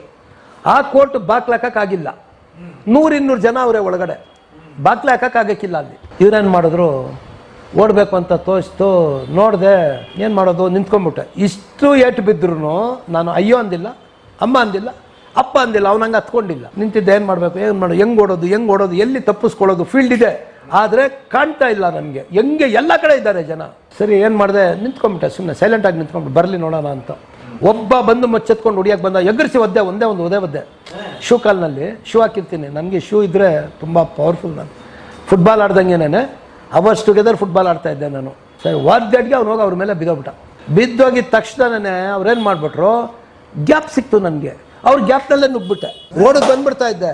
ಆದರೆ ಎಲ್ಲರೂ ಕಾಲು ಹೊಡೆದ್ಬಿಟ್ರು. ಈ ಕಾಲಿಗೆ ಯಾವ ಥರ ಹೊಡೆದ್ಬಿಟ್ರು ಅಂತಂದರೆ, ನೋಡಿ ಈ ಥರ ಒಂದೊಂದು ಏಟು ಈ ಥರ ಬಿತ್ತು. ಒಂದೇ ಏಟಿದು ಬಿದ್ದಿದ ತಕ್ಷಣ ಇದು ಓಪನ್ ಆಗ್ಬಿಡ್ತು. ನೋಡಿ ಈ ಥರ ಇಲ್ಲಿಂದ ಇಲ್ಲಿವರೆಗೂ ಐತೆ ಏಟು. ಈ ಥರ ಸಿಕ್ಕಾಪಟ್ಟೆ ಹೊಡೆದಾಗ ಈ ಕಾಲು ಹೊಡೆದ್ಬಿಟ್ರು. ಎಲ್ಲ ಸೇರಿ ಒಂದೇ ಸಾರಿ ಹೊಡೆದ್ಬಿಟ್ರು. ಸ್ವಿಮ್ಮಿಂಗ್ ಪೂಲ್ನಲ್ಲಿ ಡೈ ಹೊಡೆದಂಗೆ ಬಿದ್ದೋಗ್ಬಿಟ್ಟೆ ನಾನು. ಹಿಂಗೇನೆ ಬಿದ್ದಿದ್ದೆ. ಎದ್ದು ನಿಂತ್ಕೊಳಕ್ಕೆ ಹೋದೆ. ಅಲ್ಲಿಗೂ ಎದ್ದು ನಿಂತ್ಕೊಳ್ಳೋಣ ಅಂತ ಹೋದೆ. ಇಷ್ಟೇಟ್ ಬಿದ್ದರು. ಕಾಲಿಗೆ ಎಷ್ಟೇಟ್ ಬಿದ್ದಿದೆ, 1, 2, 3. ಈ ಶೂ ಕಟ್ಟಾಗ್ಬಿಟ್ಟು ಇದೊಂದು 4 ಏಟು ಕಾಲು ಹೊಡೆದಿದ್ದಾರೆ. 4 ಜನ ಹೊಡೆದವ್ರೆ, ಬಿದ್ದೋಗ್ಬಿಟ್ಟಿದ್ದೀನಿ. ಇಷ್ಟೇಟ್ ಬಿದ್ದ ಮೇಲೆ ನಾನೇನು ಮಾಡಿದೆ, ಎದ್ದು ನಿಂತ್ಕೊಳಕ್ಕೆ ಹೋದೆ. ಮೊಣಕಾಲ್ನಲ್ಲಿದ್ದೀನಿ, ಫುಲ್ ಕವರ್ ಮಾಡಿಬಿಟ್ರು. ಬರೀ ಮೊಣಕಾಲ್ನಲ್ಲಿದ್ದೀನಿ. ಒಬ್ಬೊಬ್ಬನು 6 ಅಡಿ ಇದ್ದಾರೆ. 2 ಕೈ ಎತ್ತಿ ಹೊಡಿತಾರೆ. ಇವ್ ನೋಡೋಬಿಟ್ಟ, ಒಂದೇ ಏಟು ಹೊಡೆದಿದ್ದು. ಅವ್ರಿಗೆ ಯಾರಿಗೂ ಗೊತ್ತಿಲ್ಲ, ಅವನು ಬೇರೆ ಕಡೆಯಿಂದ ಹುಡುಗರನ್ನ ಕರ್ಕೊಂಡ್ಬಂದಿರೋದು. ಅವ್ರಿಗೆ ಗೋಪಿ ಯಾರು ಅನ್ನೋದು ಗೊತ್ತಿಲ್ಲ. ನಾನು ಒಂದೇಟು ಹೊಡಿತೀನಿ, ಇವ್ರು ಹುಡುಗರು ಯಾರು ಬಂದಿಲ್ಲ. ಜೈರಾಜು ಗ್ಯಾಂಗ್ನಲ್ಲಿದ್ದಂಥ ಹುಡುಗರು ಯಾರು ಬಂದಿಲ್ಲ, ಎಲ್ಲ ಹೊಸಬರನ್ನ ಕರ್ಕೊಂಡ್ಬಂದಿರೋದು. ಅವನು ಬಂದು ಏನು ಮಾಡಿದ್ರು, ಹೊಡೆದಾಗ ನಾನೇನು ಮಾಡಿದೆ, ಸರಿ ಕೈಯ ಕೊಡ್ತಾ ಇದ್ದೆ ಹಿಂಗೆ. ತಲೆ ತೆಗೀರಿ, ಒಬ್ಬೊಬ್ಬನು ಹೇಳ್ತಾನೆ ತಲೆ ತೆಗೀರು ಅಂತ ಹೇಳಿ ಹೊಡಿತಾವ್ರೆ. ನಾನು ಕೈ ಅಡ್ಡ ಕೊಡ್ತಾ ಇದ್ದೀನಿ. ಮೊದಲೇ ಮಾಂಸ ಇಲ್ಲ, ಎಮ್ಕೆ ಕಾಣ್ತಾ ಇತ್ತು. ಎಮ್ಕೆ ಮೇಲೆ ಹೊಡಿತಾ ಇದ್ರೆ ಇಲ್ಲಿ 1.5 ಇಂಚಸ್ಸು ಸುಮಾರು 40-50 ಪೀಸ್ ಆಯಿತು. ನಂಬಿಬಿಟ್ರು. ಸಣ್ಣ ಪೀಸ್ಗಳಾಗಿ ಮಕ್ಕದ ಮೇಲೆಲ್ಲ ಎಗರ್ತಾ ಐತೆ, ಪೀಸ್ಗಳು ಎಗರ್ತಾ ಐತೆ. ಇವಾಗ ಬೋನ್ನ ಕಟ್ ಮಾಡಿದ್ರೆ ಪೀಸ್ ಎಗರ್ತಾ ಐತೆ. ನಾನೇನು ಮಾಡ್ತಾ ಇದ್ದೀನಿ, ಮೊಣಕಾಲ್ನಲ್ಲೇ ಸುತ್ತಾ ಇದ್ದೀನಿ. ಮೊಣಕಾಲ್ನಲ್ಲಿ ಇದ್ದೀನಲ್ಲ, ಹೊಡಿಯೋಕೆ ಬಂದು ಹಿಂಗೆ ಕೈ ಕೊಡ್ತೀನಿ, ಇವ್ನು ಹೊಡಿಯೋಕೆ ಬಂದು ಇವ್ನು ಕೈ ಕೊಡ್ತೀನಿ, ಇವ್ನು ಹೊಡಿಯೋಕೆ ಬಂದು ಇವ್ನು ಕೈ ಕೊಡ್ತೀನಿ. ಹಿಂಗೆ ಮೊಣಕಾಲ್ನಲ್ಲಿ ಸುತ್ತಾನೆ ಇದ್ದೀನಿ.